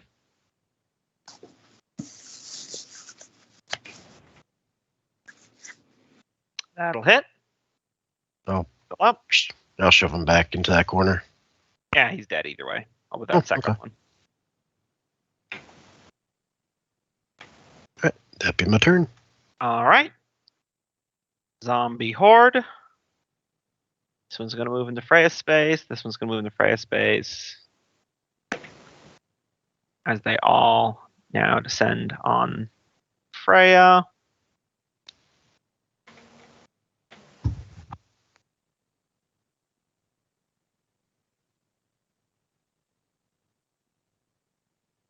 Certainly a distinct disadvantage to being a large creature. Mm-hmm.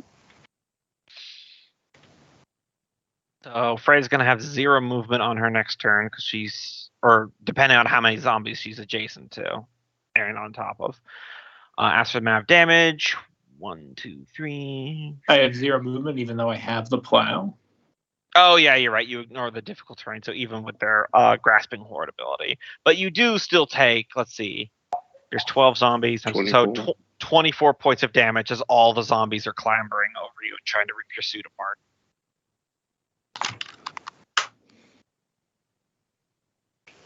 All right. Fergus. Going up to here. Let me just check something real quick.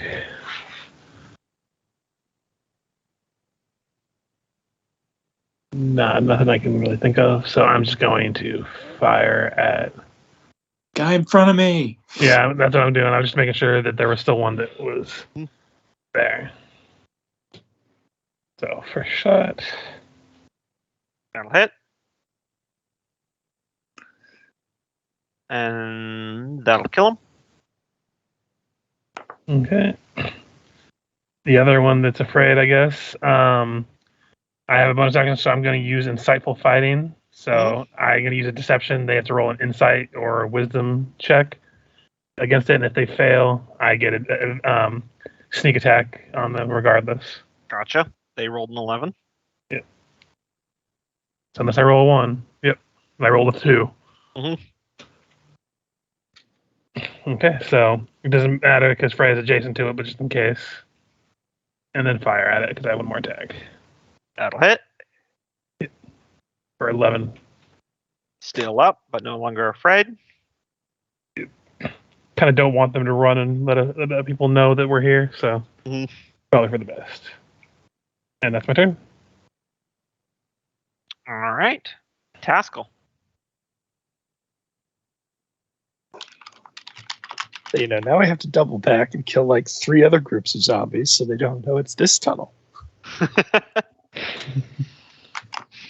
Have we tried just throwing a lot of tarps on it?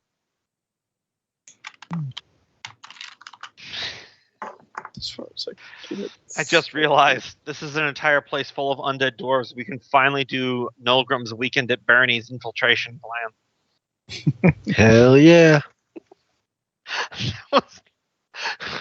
What if we just turned invisible and puppeteered the dead drow? Like, really? Anyway, my apologies. Continue, Taskell.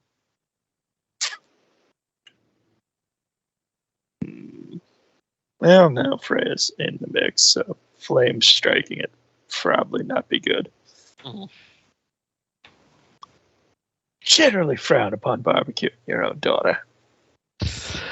Generally. Generally. Most Won't get But the rest of remember, the horde. it's important to let's not forget that according to Nolgrim, his great-great-grandmother was quite the looker. Hey, where do you think I get my looks from? Yep. Well, if I use my other turn attempt, that'll take out most of the rest of the horde. I mean, Leans hey, over. that's like time travel trope. Nolgrim's dishonest about it. Yeah. Leans over to Fergus. Tell me, Fergus, you ever heard of Wincest? Listen, So he's I think already I'll do hitting that. on my dead grandmother.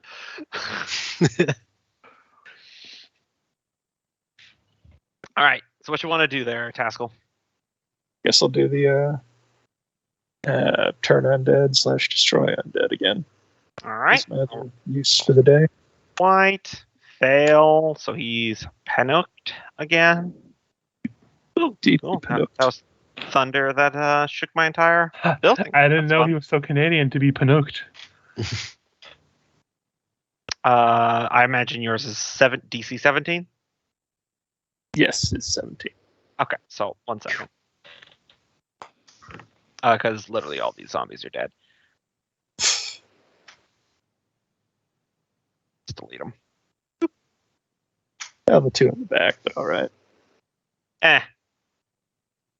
Sometimes when you're doing math, you round up. Yeah.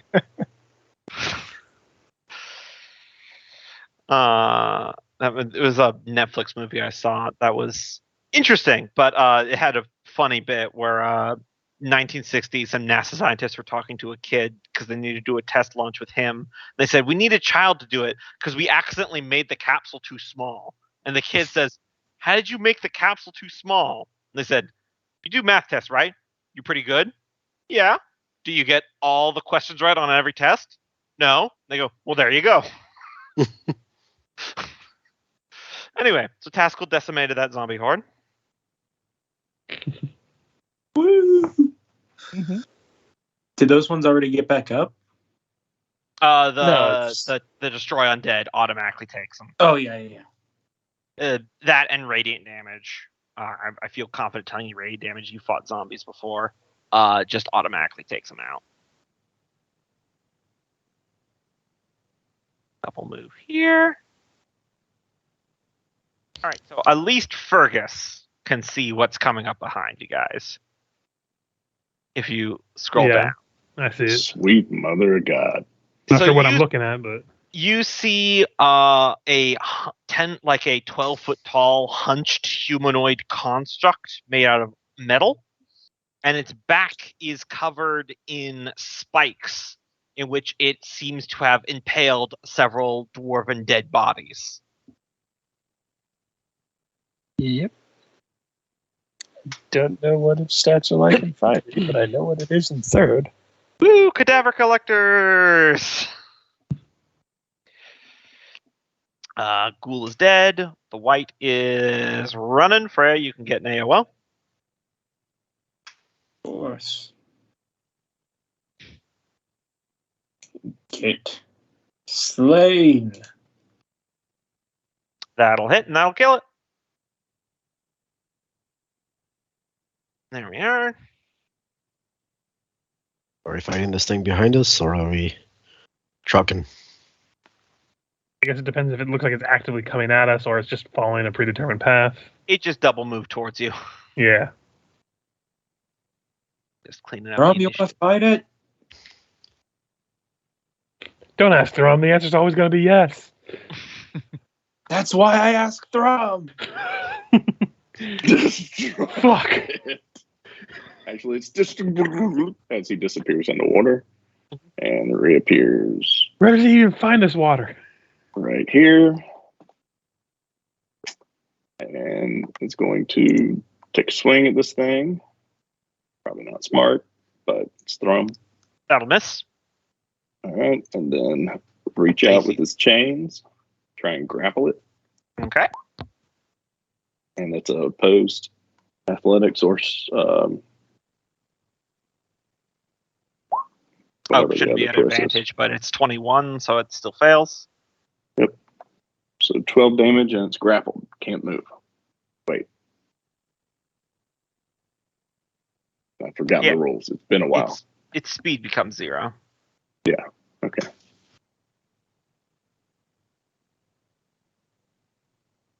I got him there. Kick its ass. Kick his ass, Seabass. Put it in a headlock. Throw him. His turn. Put it in a body bag. That's you, Richard. Sorry, we were in joking mode. Good whipping. Whip it real good. Okay, it's in range for her to throw a knife at it. Psychic blade. Yes. Bonus blade. Throw. That'll hit. For this would all be psychic damage, so it's immune to it. Yeah, it's immune to it. It does absolutely nothing. She's like, son of a bitch. And then she'll move away from it.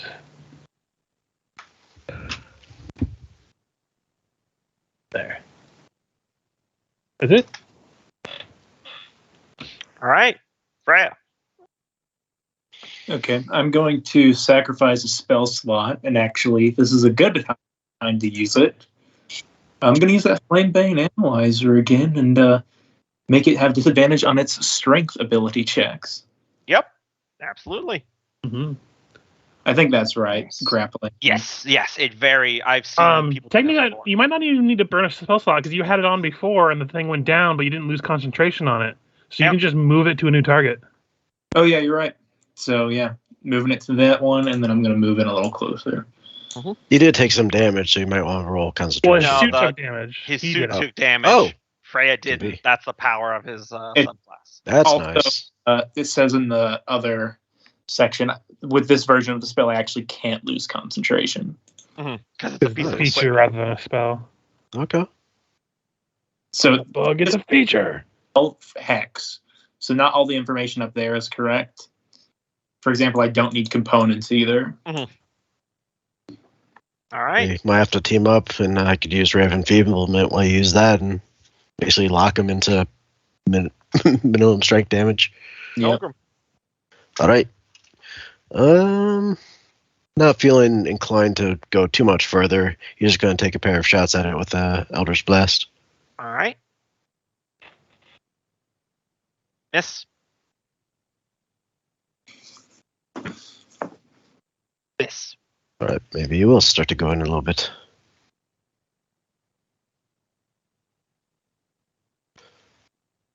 And that'll be that.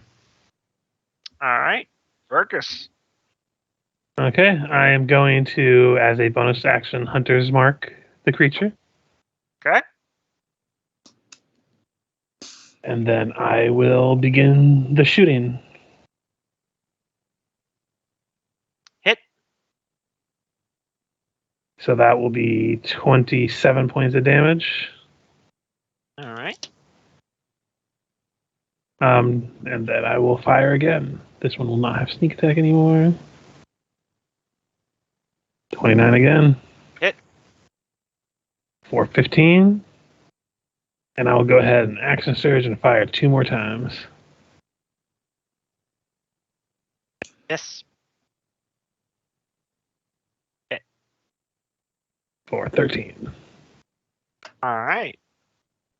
Taking some damage from that. Pascal. Okay.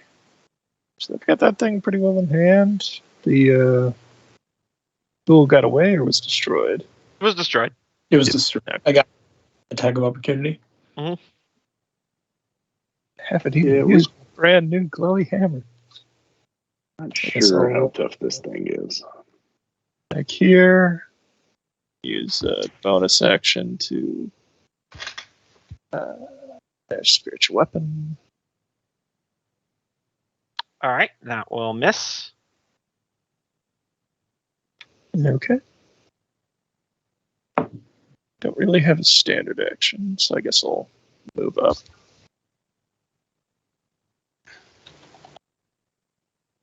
Okie doke. So, Cadaver Collector's turn. Just check something here. Bully. So I will Yeah. need Taskell, Thrum, Nolgrim, and Fergus to give me Constitution saving throws as a event where its mouth exhales a paralyzing breath. Just a standard roll. Just a standard roll. It's not a poison effect. Going to go ahead and give those who fail a flash of insight or a flash of genius. I think it's I only that don't- plus I don't- 5, so. Yeah, I don't think that's actually going to make anyone succeed. I think Nolgrim succeeded flatly. Yep. But everyone else is paralyzed for 1 minute, getting to make another save at the end of their turn. Oh, fuck. That I would say that would probably end the grapple on it because you literally Yeah, can't totally. resist. Yeah, those chains are kind of pulled tight against Thrum's body weight, so as soon as he got paralyzed, they'd go up. It then takes its kind of dried blood-soaked metallic hands and waves it over the corpses on his back, which begin like seizure thrashing around as it is going to summon some. It's going to summon 2 specters. So one of them will pop up Spectre, here. I barely met her. One of them will pop up here, and then I'll use its movement to get around here. So I will add the specters to the initiative track.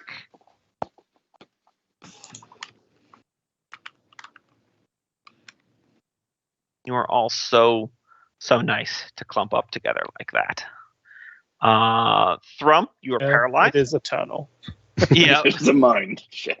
You can your turn is going to be spent paralyzed, but you can give another save to try to see if you can break out of it at the end of this turn.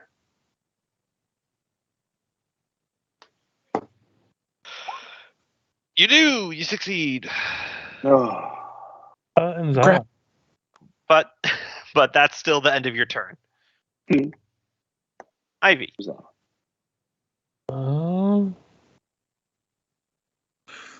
Those specters look like ghostly, right? Yeah, 100%. Yeah, she won't be able to do much to them, so she's going to just target the Cadaver Collector then. All right. Sacrificing things to make a single shot with her short bow at advantage. 23 That'll hit. for 24. And that's just a normal short bow, right? Yes. The arrow pings off of its body, doing no damage. Gotcha. Ooh, high level constructs. Yep. You're in the shit now, boys. Freya. All right. Gonna hit this thing with my Eldritch Volley Cannon. That'll miss. Just barely. No. Damn. Well, then I'm going to use my bonus action to do field repairs. Absolutely. All right. Nolgrim, ye be paralyzed. It's gonna take your entire turn, but you can give me another save. Did an 18 not succeed? Yeah, Nolgrim will Right. Sorry, you were the only one that didn't. Okay, fail. yeah. My apologies. No worries. Just making sure. You're surrounded by ghosts. All right. I will What's attack new? this one. Yeah, right. With my Frostbrand. That'll hit. And now do 11 points of damage. Still up. I think I'll drop a first level Divine Smite into that too, and just add 2d8 radiant to my damage. All right. Now take it out. All right. You dissipate it in a flash of divine light. 5 foot step up, and second attack against this one. Okay. I guess not necessarily 5 foot step up. I'll close in and swing. I believe that will hit. So 14. It is still up. I would like to. Am I able to use? I think I can multiple times. It's not an action. You just keep consuming spell slots. Okay, then I'll use another first level spell slot to add 2d8 to that. For additional 13. All right. Now it takes it out. Busting some ghosts. I ain't afraid of no ghosts. That's my turn. All right. Fergus, you are paralyzed. I remember that. Yep. End of turn save. Nope. Still paralyzed. Well, my constitution's not great, so. See if you can shake your paralyzation. Mm-hmm. Nope. You're extra dodeca All paralyzed. right. Let's see. Automatic fails strength and dexterity saves. I think attacks would have advantage on paralyzed people. Paralyzed. Somebody's- Any attack that hits the creature hits within 5 feet is considered a critical. Mm-hmm. Taskell. I'm going to enjoy this probably more than I should. I mean, you can still fail if you get 2 natural ones on the advantage attack. Blump. Okay, one of those definitely hits. That would have been great if both of them missed. All right, so that's 17 bludgeoning, 14 necrotic, and then I will roll. You need another 3d8 and another 3d10. Mm-hmm.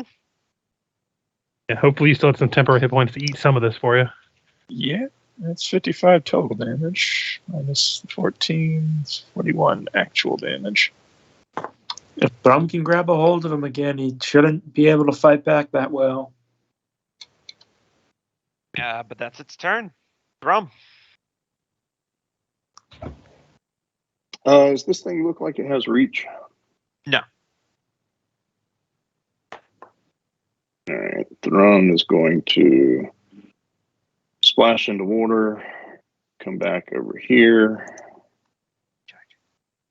and make a swing, That'll hit.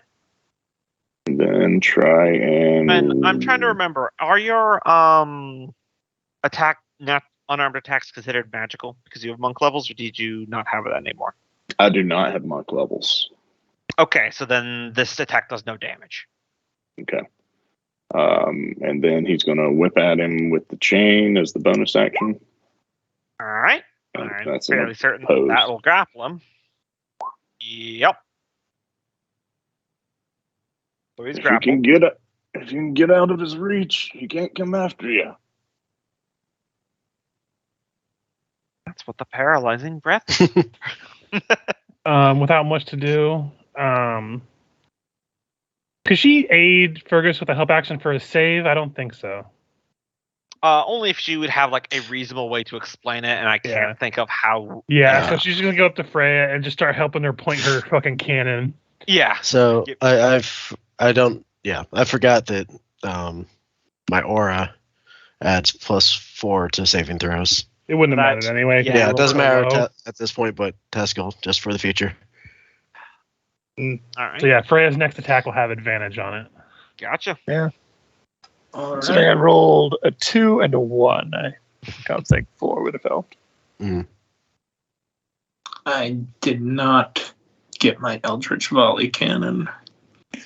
I mean, you can always spend to recharge it, can't you? Yeah. Which I think I'm going to do, but I'm going to get a little closer here in front of Fergus. In fact, I can even get up to here and still fire, right? Oh yeah. Yeah. Yeah, then I'm going to lock it down here and spend a spell slot and recharge the cannon. Fire away. Remember, you have advantage on it. Mm-hmm. Advantage. Still a miss. Are you kidding me? That's rough. It's hard when the other things have high AC, huh? Hmm?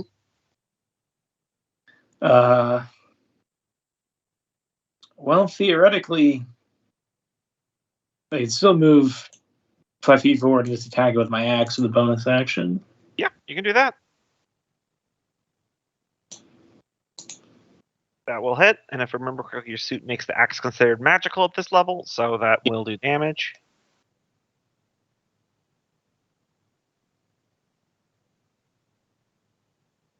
All right, Nulgrim. All right, fuck you, bastard, and I'll use my vow of enmity on him. All So right. my attacks now have advantage. So Yeah, first another attack. one. He's got all the little buffs. Oh yeah, he would have taken more necrotic damage from Freya's attack, but he's immune to necrotic, so don't worry about it. The 16 hit.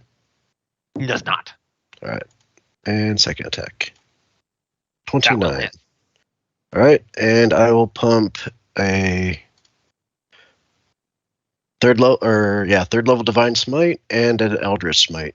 All right. So Fucking double smiting, motherfucker. yeah, 2, 3, 4. Takes force and radiant damage normally, so you can just So roll what's it all that? together. 2d8 plus 48 or something? Woo! That's a smooth 46 points of damage as this thing rocks on its feet and bashes into the back wall. On top of the 16 piercing. Oh yeah, I already added that in. Okay. Plus 1 cold. Mhm. Something tells me the cold doesn't affect them much. It affects him actually. Oh, wow. I'm used to undead being like immune to cold. Well, he's a Construct. construct. So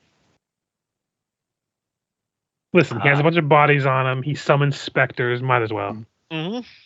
Fergus. End of turn. I'm no longer paralyzed. Woo. Taskell, see if you can get out of it. You have +4 to the roll, so. Hey, 18? that succeeds. Flash. Or did it succeed? Or Yeah. It succeeds. Okay. Yeah, with the +4. Yeah, because Nulgrim gives everyone around him a buff. Mm-hmm. Oh yeah. But that's still the end of your turn. He still has reach, so he is going to make 2 normal slam attacks against Nulgrim, who just hit him very hard. One will hit. Yeah, the first one will hit. All right. Some nice chunky damage there. Mm-hmm. Hey, it's paralyzation breath recharged. Thrum. All right, Thrum is going to shove him to the ground, try and make him prone. Okay. That'll be another opposed strength. So it does fail. It is prone. And since he's grappled, he takes my grappled technique damage from Still immune to it. shove. Oh yeah. Do I need to grapple again? Nope. It's grappled and prone, so it can't move, and attacks against it have advantage now. Okay. Except for me, because I'm ranged. I have disadvantage now. And it can't move, but to be fair, I don't think it has very far to move. Yeah. All right. Ivy. Ivy will help him requiver his arrows, I guess, or something to do the help action because you can't really do much else right now with this thing. Mm-hmm. Freya. It's hurt. All right. It's prone. No Axe a question at this point, damn. Just start laying into it with your axe. You'll have advantage. That'll miss. That'll hit. You're slowly but surely knocking hunks out of it. It's a tanky bastard. All right. I could roll above a 10. Welcome to how I felt in the first session of your campaign, Michael. Yeah, you were having a bitch of a time rolling on that one. Yes. Like, my build isn't bad, and these guys' AC, while good, is not insane. I just can't roll. Nulgrim. All right. Another round of attacks. Hit. Damage. And second one. And more damage. I'll drop another Eldritch Smite. Or no, not Eldritch, first level Divine Smite. Additional Gotcha. 2d8 on top of it. Is that the paladin ability? Yeah. Okay. So you sacrifice A spell. spells. All slots, yep. And Every a first level slot spell is gives you 2d8. Yep. Mhm. And anything Nice. beyond that adds another d8 per spell level. Mhm. Yeah. Okay. And I think it does Alright. extra in certain circumstances, but not always. Like- I like believe if it's they're evil. fiends and undead. But this is a construct, so it's still kicking. I think this is the most punishment you guys have dumped into something in a while. Right. That's that quality dwarven engineering. Fergus. Okay. First attack will be flat roll. The rest of them will be at disadvantage. Mm-hmm. So first attack, 19. That'll hit. That'll be 26 points of damage. Actually, take 5 off of that because I wouldn't have Hunter's Mark because I would have lost concentration. Right. And then another attack at disadvantage. 17, That'll just hit. 14 piercing. All right. So an arrow flies through the leg of Freya's suit and goes into this machine, and it shudders and quivers before there's a hissing pop sound, as apparently the arrow found something important. And then its eyes go dark as you have killed the cadaver collector. Huzzah. Nasty little number. So Well, now it's there- only a there's- matter of time before whoever did this realizes we're here. I'll move you Is guys that back. a dwarven make? Thrum kicks the machine.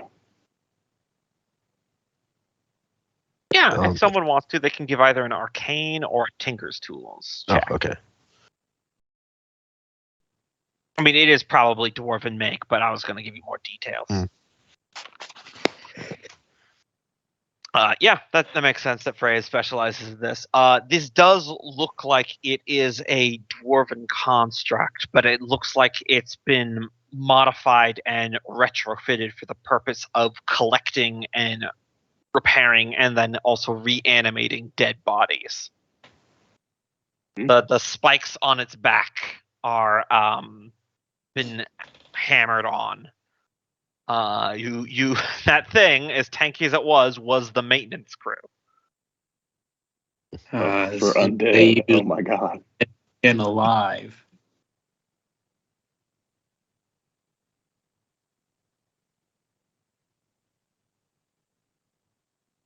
There's something more fucked up than I thought down here.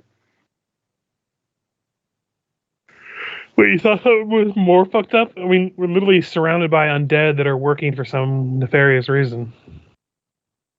No, I said this is more fucked up than I thought it would be down here. I just thought it would be a bunch of drow. Something simple. Should we go back to the tunnel and lay low for a bit?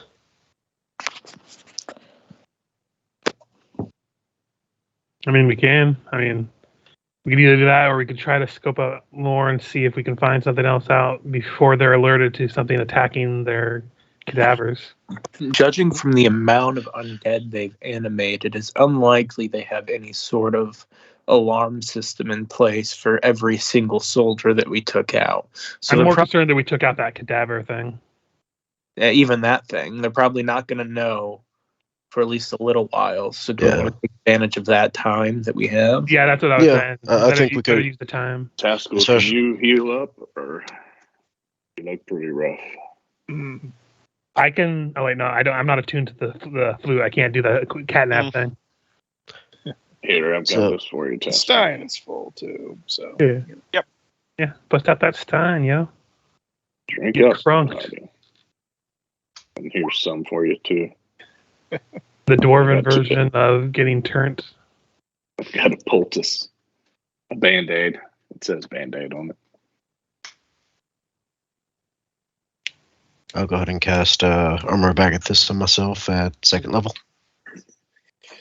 Yes, Good. Richard, the kids on the street are calling it getting rolled methodically.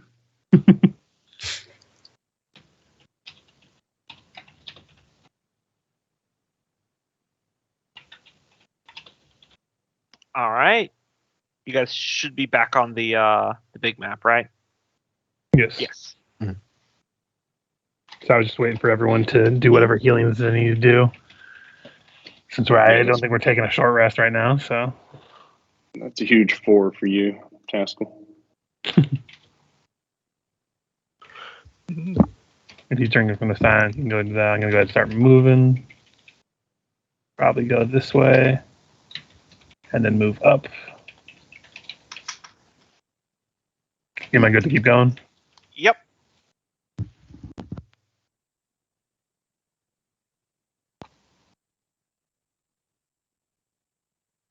Go ahead. Yep. From here, I can imagine I can see the entryway to the sounds of the. Yep. So if we go past here, we might be Another noticed, and I have a feeling this just goes in the big loop around to where we were before now. Do we want to turn back and try to make a plan of what we're going to do? I think we ought to keep exploring, but that's up to you, Fergus. I'm just afraid that if we go through this intersection that has a blatant opening to the town, question mark, It's just like a settlement area. then we might be noticed, but we can keep going and try to go past it. I'll sneak up there and take a look. Let's just keep going if we're going, because I'm not wasting another use of that ring. I only got one more left. I can be pretty sneaky. I can sneak up there. I look over at Taskell. I don't think so.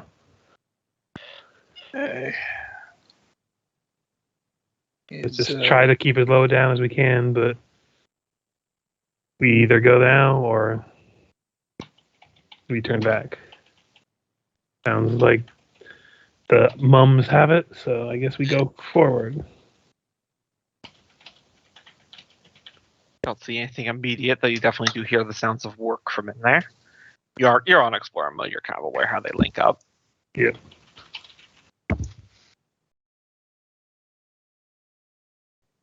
Alright, one moment. Alright, you can continue. So, as we come past, I imagine my predictions seem to be heading correctly. Mhm. So I will head north and see what happens.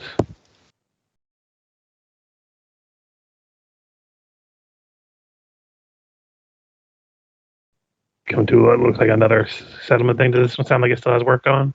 Yep, it sounds work going. Occasionally, like a mine car will pass you guys by, like it had in the past. Gotcha.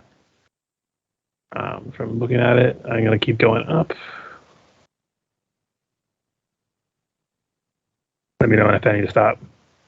Just give me a second there. Oh, yeah. No worries. All right, you can carry on.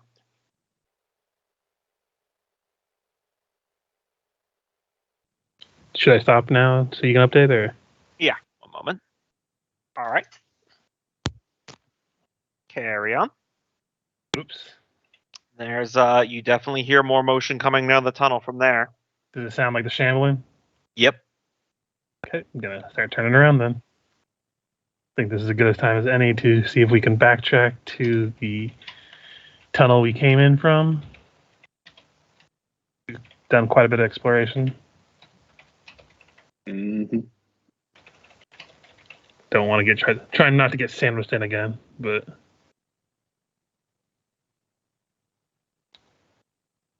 Lucky for you, Yeah, the we got zombies Pac-Man.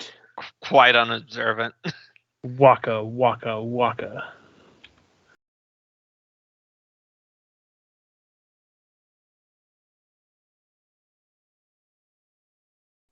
It's like they were going to work.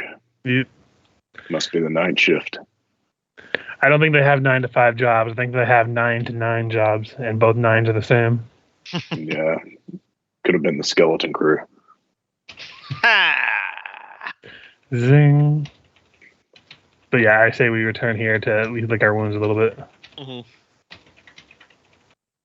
So we basically go back to that room. Yep. Pass through the illusion. Well, we need to give this room a name. I call it Room 1. Room 1-1. Why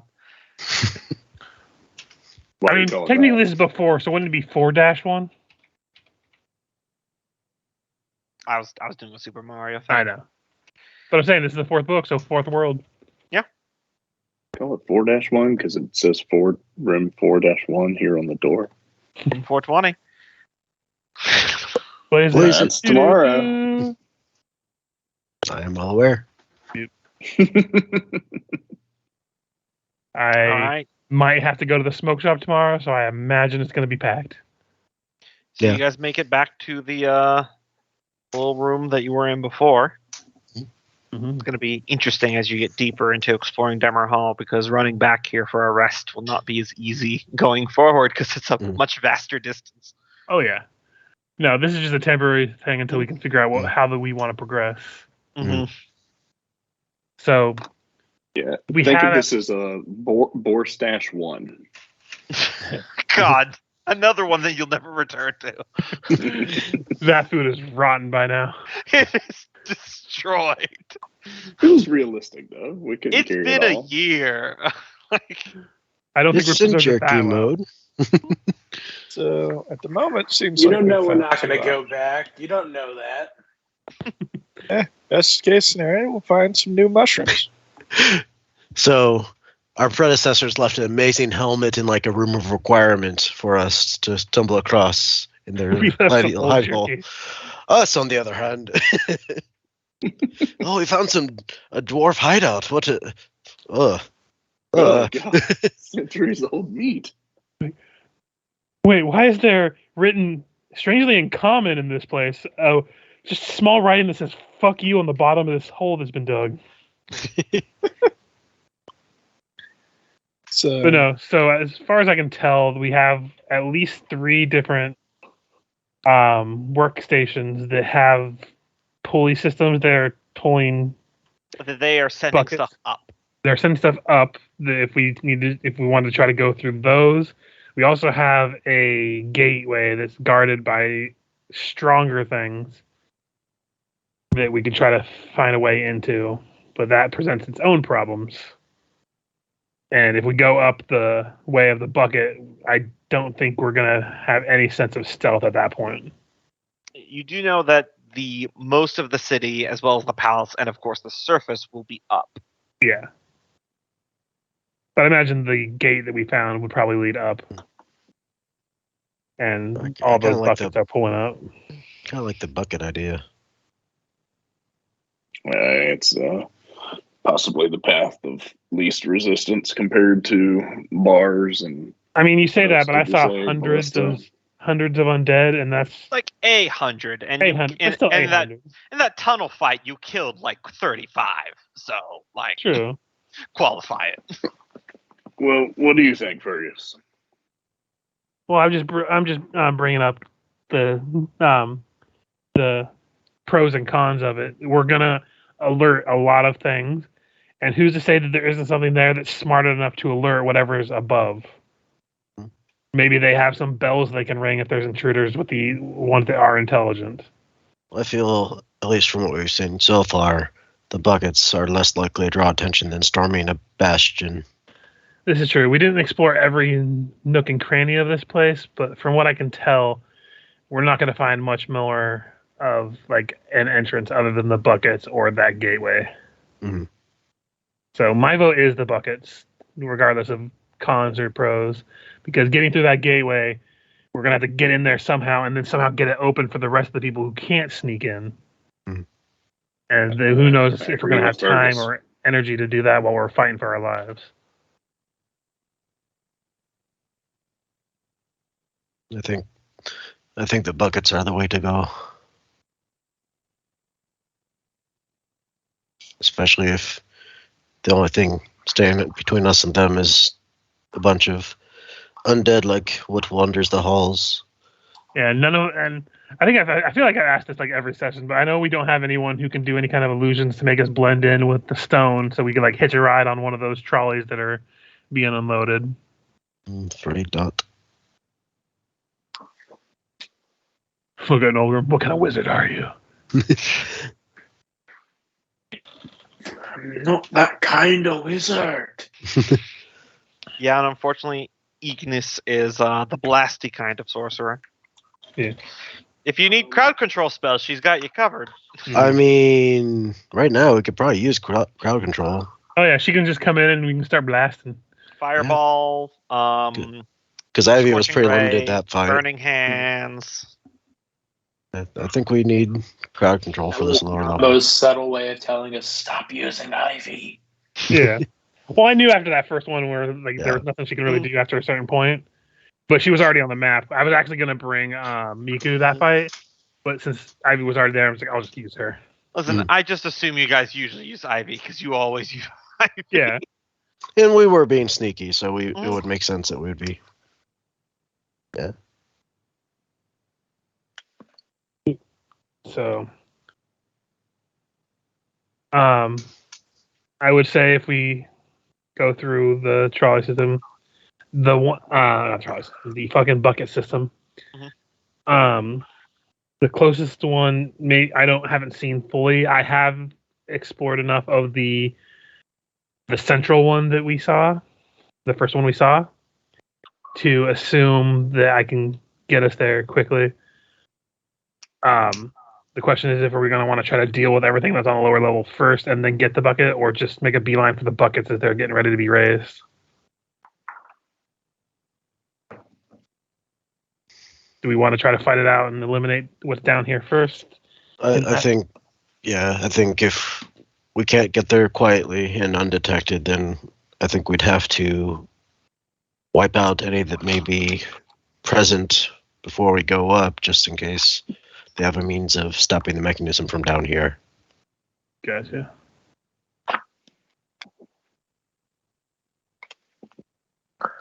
Bucket, let's use the buckets.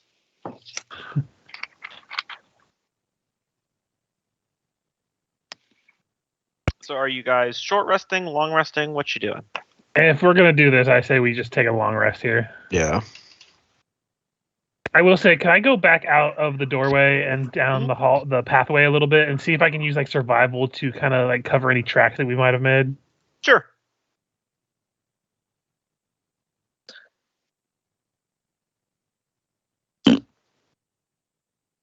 You throw some pocket sand on it.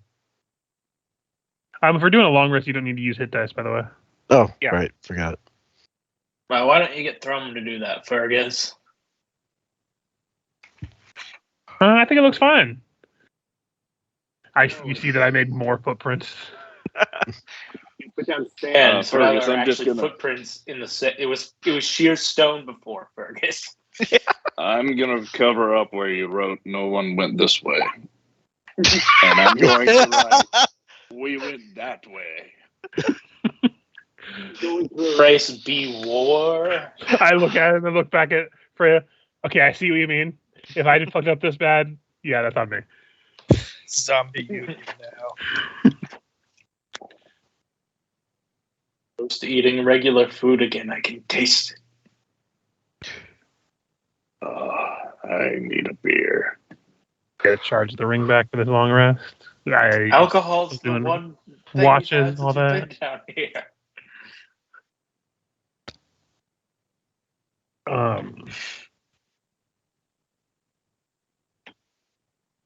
If we're doing a long rest, would I try time to do something with the alchemy kit? Not like making a potion, but I have an idea I want to try. Probably. What you thinking? So, we have like a bunch of the bag holding has a bunch of like alchemist supplies and stuff. So, I wanted to basically make slippery ass grease. If we can get into the bucket, I want to be able to like pour on the sides of it. So if the zombies try to climb up after us, they slip and fall off of it. Yeah, I say you could do that. Give me a alchemy tool test. Just planning for the chance that we all succeed and get in the bucket. Yep. you get a nice pile of grease there. No real expenditure or anything that he keeps track of. Yeah. Okay. Just as an idea that in case we do, because if we're all in the bucket and we're worried about the other zombies that are out there getting into the bucket after us, just pour it on the sides, leave the lip clean so we can get out after we get to the top. Fergus, were the buckets big enough for 1 dwarf, 2 dwarfs, 3 dwarfs, 4, 5 dwarfs, 6 dwarfs, 7 dwarfs, more? That is the question. Like, would it be able to fit all 9 of us in the bucket? One of you can fit per ore bucket. How it was is that there was 4 chains going up into the ceiling as like a bike chain loop each. They're all right next to each other. So they're constantly going at like oscillating. So there's always some going up and always some going down. So you can each fit in 1. Freya's suit could not fit in 1, but those chains are large and powerful enough she could just grab onto the actual metal chain and it would carry her up all the same. Yeah, so some of us will have to be in the buckets. The other ones will probably be standing on top of the bucket holding the chain. Yeah. Could we, first couple up, Fergus, could you hide under some of the rocks and kind of camouflage your entry if you're the first one up? Maybe like a survival. If there's only 4 buckets, that means there's always going to be someone visible because one person will be in the bucket and the other person would have to be on top of the bucket holding the thing. There's like 4 chains and each chain has like 12 buckets of doing a constant loop, scooping up. Okay, gotcha. It's not a simple system. It's a factor. Yeah, if we can deal with the things on the bottom, I can go invisible and go up the buckets first and then try to get out and make a distraction if everyone else can get out. That way, less attention is on us. Exactly. That would be able to get out without being noticed, but we might be able to at least. Yeah, I was thinking the first couple up need to be able to. Yeah, I misunderstood. I thought there was like 4 buckets that go up in tandem, and that was it. I would say probably during this discussion, Iago would speak up, hearing your guys' strategy. And he says, "Well, if we take out everyone at the bottom, won't the people above be alerted that no more ore is getting loaded?" I mean, there's that. That's another issue we have. But at least they probably won't stop it.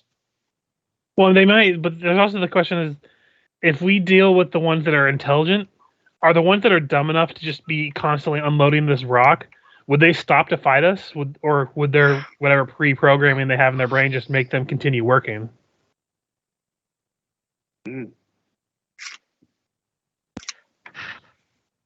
Like the other ones fought us because we basically were in their way. Get rid of intruders. The rail that so many lengths to keep people out of here. Was the rail above ground? I mean, I think so. I think all the rails above. The image looked like it. And if so, did a chain and a bucket series go by close enough to the rail that we could jump out on those without having to deal with the people on the ground? Oh, I see what you mean. Like the rails are a little elevated compared to the bottom of the work area. You could definitely do like a blitz thing where you don't engage with the undead. You just literally jump out and run and jump onto the chain, climb up there before anyone can react. That is a valid We can also strategy. wait for one of those fast-moving carts that we're going through that seem to be automated and see if we can all jump onto one of those, like plan it to jump onto one of those, and that way when it gets to the delivery point, they don't have time to react. We just jump out of there and into the buckets. But that'll take some fine-tuning of getting into that cart while it's moving so fast. Thrum, we actually might need your big body to slow it down. And then you can get in after we all can get in while you slow it. Well, maybe both. Well, if the rails go out, and Freya.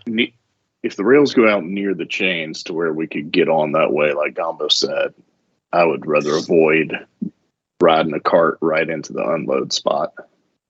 But the unload spot is going; it literally pours it directly into the buckets. Is what I'm saying. The carts go.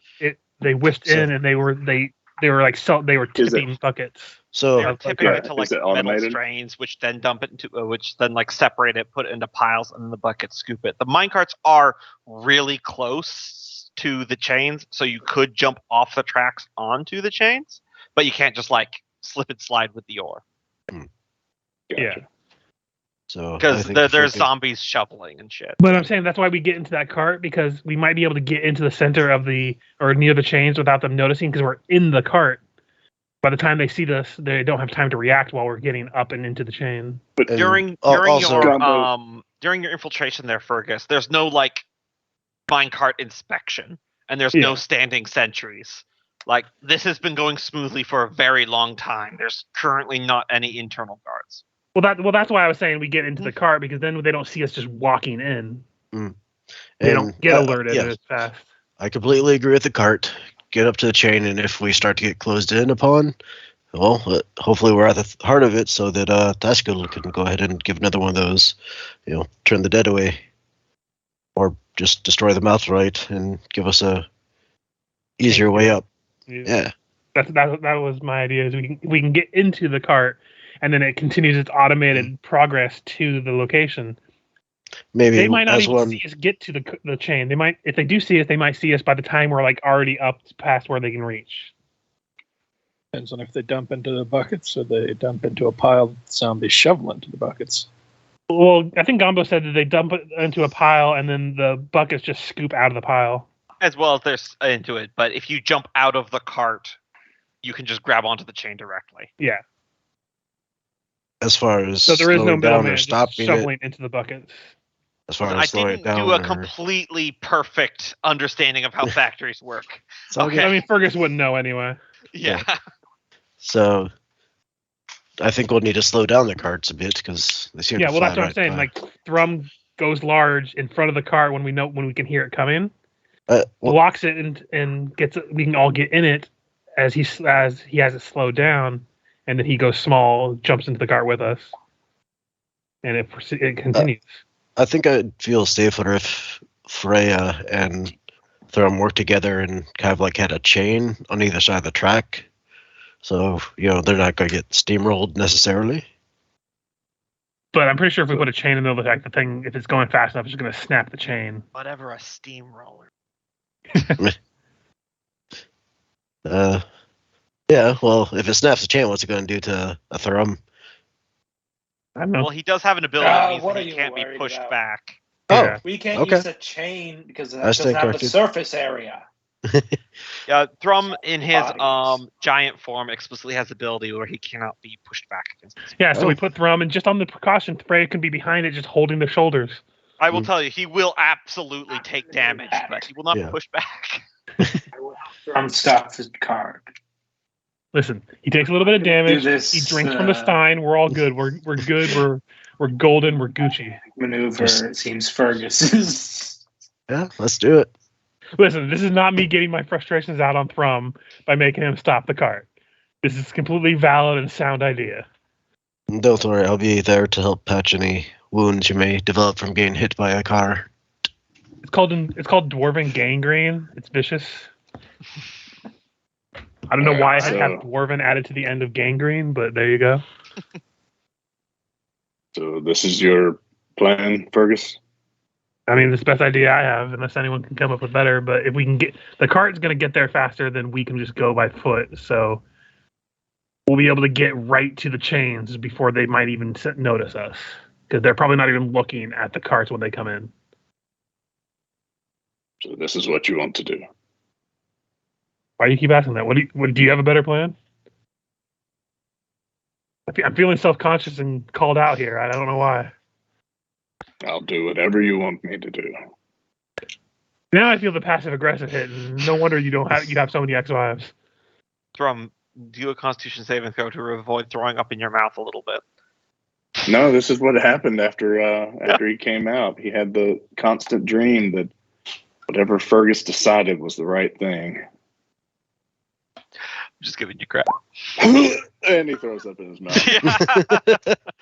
It's really weird to see a moving pile of rocks throw up. Just saying. Yeah. Does he throw up pebbles? He didn't let it come out. It- He held it's it like back, a man. mudslide. He's a dwarf. He's not, a lightweight. All right. Come so on. you guys successfully Strong take like your long mountain. rest. Do we want to enact this plan next time since we only have like 10 more minutes before the? Honestly, Well, I ahead of think time? I think we should go for it. Okay. I don't like the sign of that, but I'm here for it. Gumbo just wants to see Thrum get smacked by a speeding bullet locomotive. So I say we stay at the edge of this small pathway so we can avoid zombies while we're waiting for the cart. But it made a lot Gumbo, of noise the first time, so we probably can know when it's coming. Remembering how fast it was, Thrum's going to start slapping himself to once he hears it to rage himself up if you'd allow it. Okay. But that will consume one of your daily uses of rage. Oh yeah, absolutely. So it goes big, gets angry, and tries to stop the cart. Yeah. Yeah. Did I mishear? Were you going to ask something, Michael? I think so. Okay. So you guys wait for a bit until you hear and see the sparks of a rail car collection coming down the line. So you're going to step out and try to take it? Oh, I'm not going to try. I'm going to take it. I like that. I'm going to Honestly. cast heroism on Thrum. Thrum's going to go into a rage and start very quietly growling at the cart. So you're All right. 11 temporary, or actually 5, just 5 temporary hit points from that.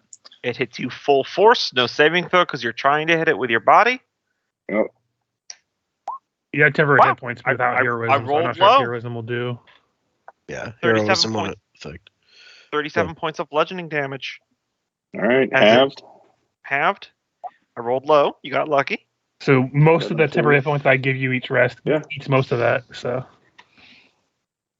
It comes to a shuttered start. One of the rear cars buckles and falls off the tracks, dumping its contents all over the ground. There's a hissing sound as whatever's on the front it's kind of like this hammered metal tank, like a tank engine. There doesn't appear to be any sort of like control device, and it's hissing some sort of like purple miasmic smoke from a small ruptured crack, which flits up into you, and it makes you just feel absolutely awful. While he's on the front of it, I'm going to run around to the back and start Yeah. pulling on that side. Yep. All right, everyone, pile in. Yep. Go, Get go, go. that. We'll get that cart, that one trailer part of Bracelet. it back Yeah. on it on the cart track, and make sure it's still connected and get into that as well, so we have enough room for everybody. The little tank engine bit on the front does seem to have a single lever, and there is a little rent crack in it for where it impacted Thrum's torso that's leaking this. Well, hopefully it has smoke. enough juice to get us there. Can you use mending? Yeah, you could use mending. It's hammered iron. So Yeah. take 10 Mend it up. minutes. Yeah, that'll give us time to get the cart back onto the track and stuff, and load us all in. Yeah, no rules or anything necessary. You all can just work together. Yeah. Does the lever turn it off? It seems to get to go again as soon as the pressure brake was fixed. It begins to move again on its own accord So because it was still in the on position. It is worth pointing out, none of you had seen anything like this from Dwarf or Dammerhall or anything like that before. Out of curiosity, since everything's undead in this area, there's nothing like bone-like in this construction, is there? Nope. Okay. You probably would have emptied a few more carts just to make room for us. Yeah. Enough for probably leave some rock in there to keep it look like it has some rocks on like the edges or something, but make room for us to stand in. With the exception of Throne Abby's can not just with us. stand. Yes, Throne can just stand there and look like he belongs.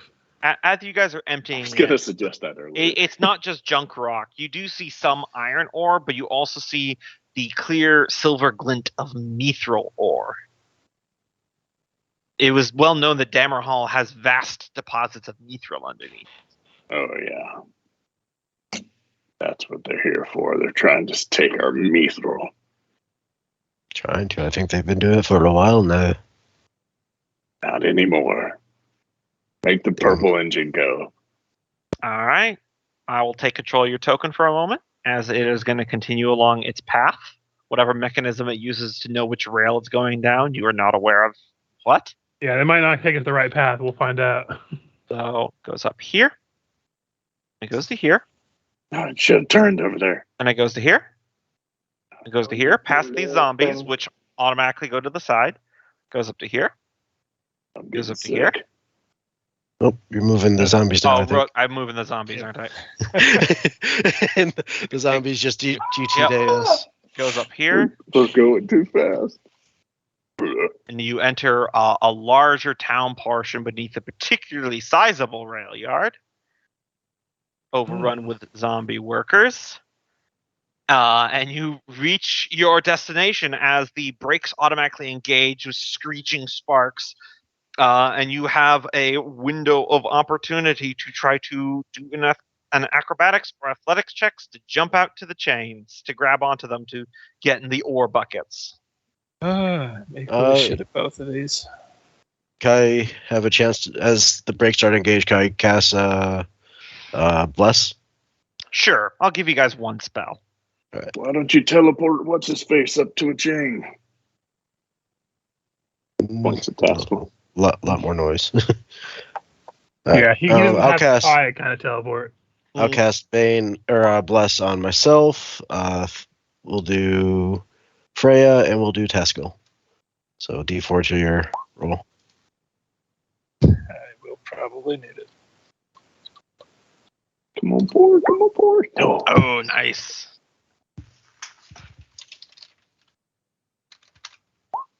I got 19.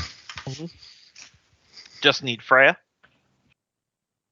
Fergus, if you're the one who fails, this is I already rolled. Oh, he got 27. He's Yeah. Oh, good lord. he's golden.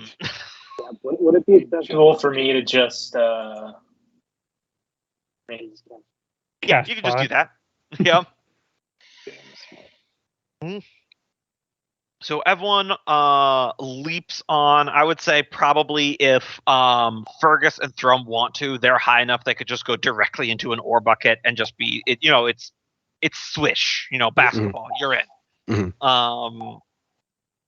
I also know Nolgrim- basketball terms. Yep, Nolgrim, you grab onto a chain. Listen.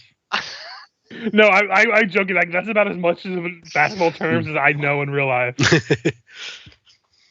Like that wasn't a joke at your expense. I That's know a joke at my free expense. throw, and I know I don't remember rebound, free throw. and I know dribbling. Okay, I do know dribbling. Anyway, Nolgrim, you miss a bucket, but you're able to grab onto the chain. Taskell is going to take a dive for it. But Nolgrim, you're able to grab onto like his foot before he falls down into the milling crowd below. Got that word. But I will say, as a consequence, some small item like a coin or something falls out of Taskell's pouch. Nothing of value, but it does fall, and it goes punk right on top of a zombie's head. And in perfect unison, like 100 eyes go straight up. And you guys are advancing beyond them already. You guys got high enough that you're going up into the darkest ceiling. But I would like you to imagine this, the sound of rattling machinery and clanking chains, and your dark vision only goes about 60 feet. So you see a crowd of probably 200 people silently looking directly at you, but as you go higher, it just slowly fades into the darkness. You know they're still there. Mm-hmm. Did all the mindless looking ones stop working and like come towards us? They didn't come towards you, but they did stop working briefly. It does not appear that they're like robots. So they would have reacted to you. You know, some undead act like robots. But you guys go up for kind of a distressing amount of time. Not like an hour or anything like that, but hanging by your Taskell hanging by his foot for a solid 4 minutes is pretty distressing. Fred, can you fly down there and fix Taskell? Yeah, I was just assuming that Taskell was going to be able to like grab back onto the chain. If he's still dangling by his foot, I can fly over and help him. Yeah. Well, it's one of those Dad, pull things yourself where it's up. all like, Nolgrim can't let go of his hold because he's fully wrapped around the chain. But it's like, Yep. oh, I could try to swing into a bucket. Let me pendulum you over this infinite black void with hungry undead beneath. Right. No, I'd rather you just hold on to me. But you go up and up until you start reaching a higher point where you all start smelling something absolutely foul. Something like a mixture of burnt eggs, decomposing corpses, and sulfur. As you are approaching what your dark vision starts seeing as a hole in the ceiling. As you come out into a large room that is filled with this loud rattling sound and the scraping of carts. There is undead everywhere with shovels, shoveling the ore that is dumped from the buckets into little mine carts, which are then pushed and put into large reservoirs, which are connected to large metal pipes. There's a wrought iron catwalk that goes overlooking it. There is these mine carts on a central track that seems to be automatically pulled through another sifting machine into a different room.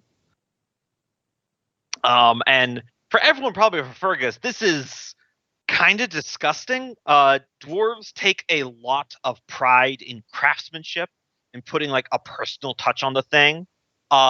Assembly line production is soulless. It's like hideousness. It's functional, but it you don't put the personal touch onto it. I imagine you guys have to hop off onto this room filled with undead, otherwise the chain is going to loop and you're going to start going back down again. No surprise. Does the chain go up high enough where we could get on the catwalk that's above? No. In fact, why don't I just quickly show you the map? We're not going to be doing the encounter, but I can just show you the room. Okay.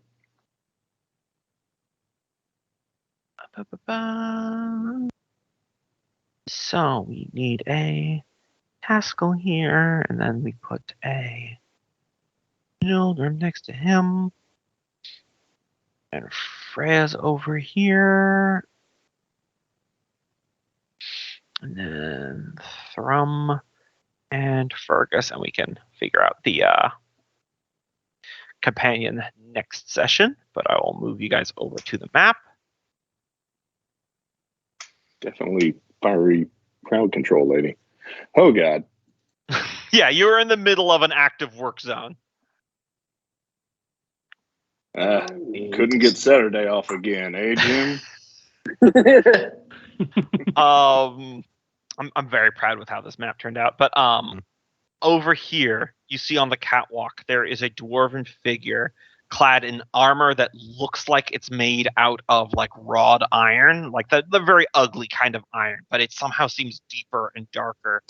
And areas where his eyes and mouth are glow with furnace heat, as he also has this pike, a halberd that has the same kind of dark metal and emanates from fire.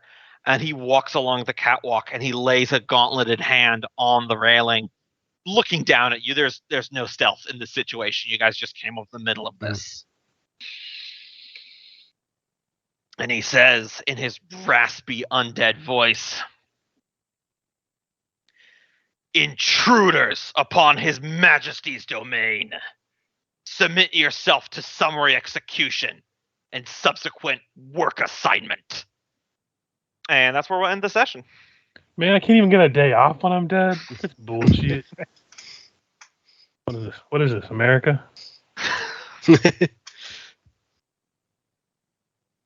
Yeah, good session, everybody. I like it. I did not expect the undead and some kind of necromancer had taken over down there. No one expects the Undead Inquisition, but it happens. I'm thinking something worse. Sorry, what was that, Kenneth? Necromancer, yes, but I kind of think something worse. You might be right about demons. Can they control undead? Sometimes. I was going to say, there's a lot of things that can make undead and control undead. Yeah. The D&D cosmology, Orcus is the demon prince of undeath. And he hates it. Well, let's think out to the surface where we were. Was there any really poorly designed things that claimed that they were of dwarven make that were coming out in mass production? Little fairy statues. Thinking more. We can trade it. We can sell Yes, on Amazon. a necromancer genocided an entire city-state to make low-quality products for Oh God! It's no longer It's the Dammerhall. dreaded demon Walmart. It's Damazon. You're just here with Jeff. Dammerzon. Oh man, that's better than what I had planned.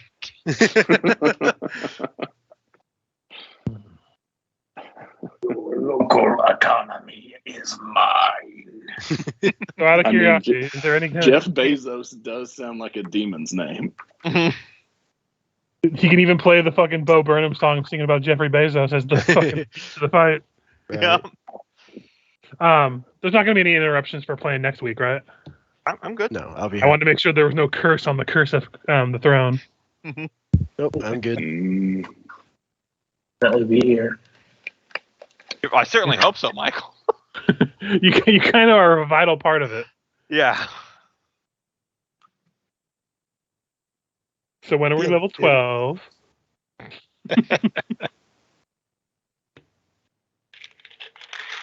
I We kid. did kill Bowser.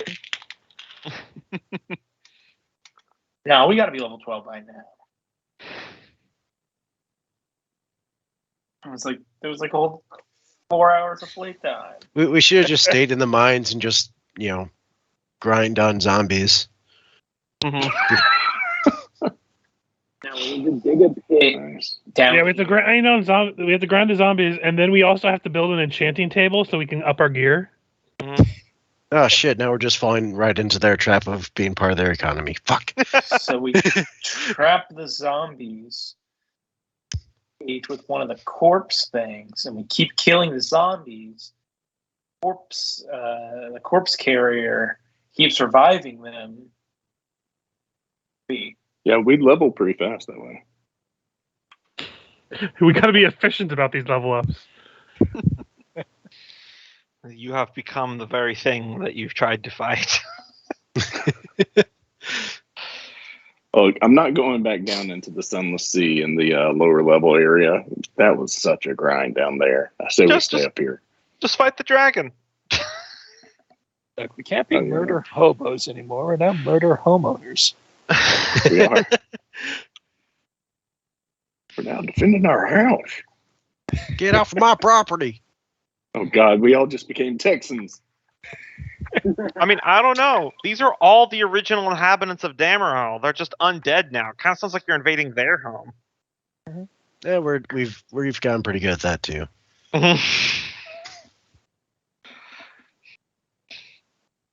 Don't worry. If it's one skill I've Very bad. mastered on this adventure is rationalization of my action.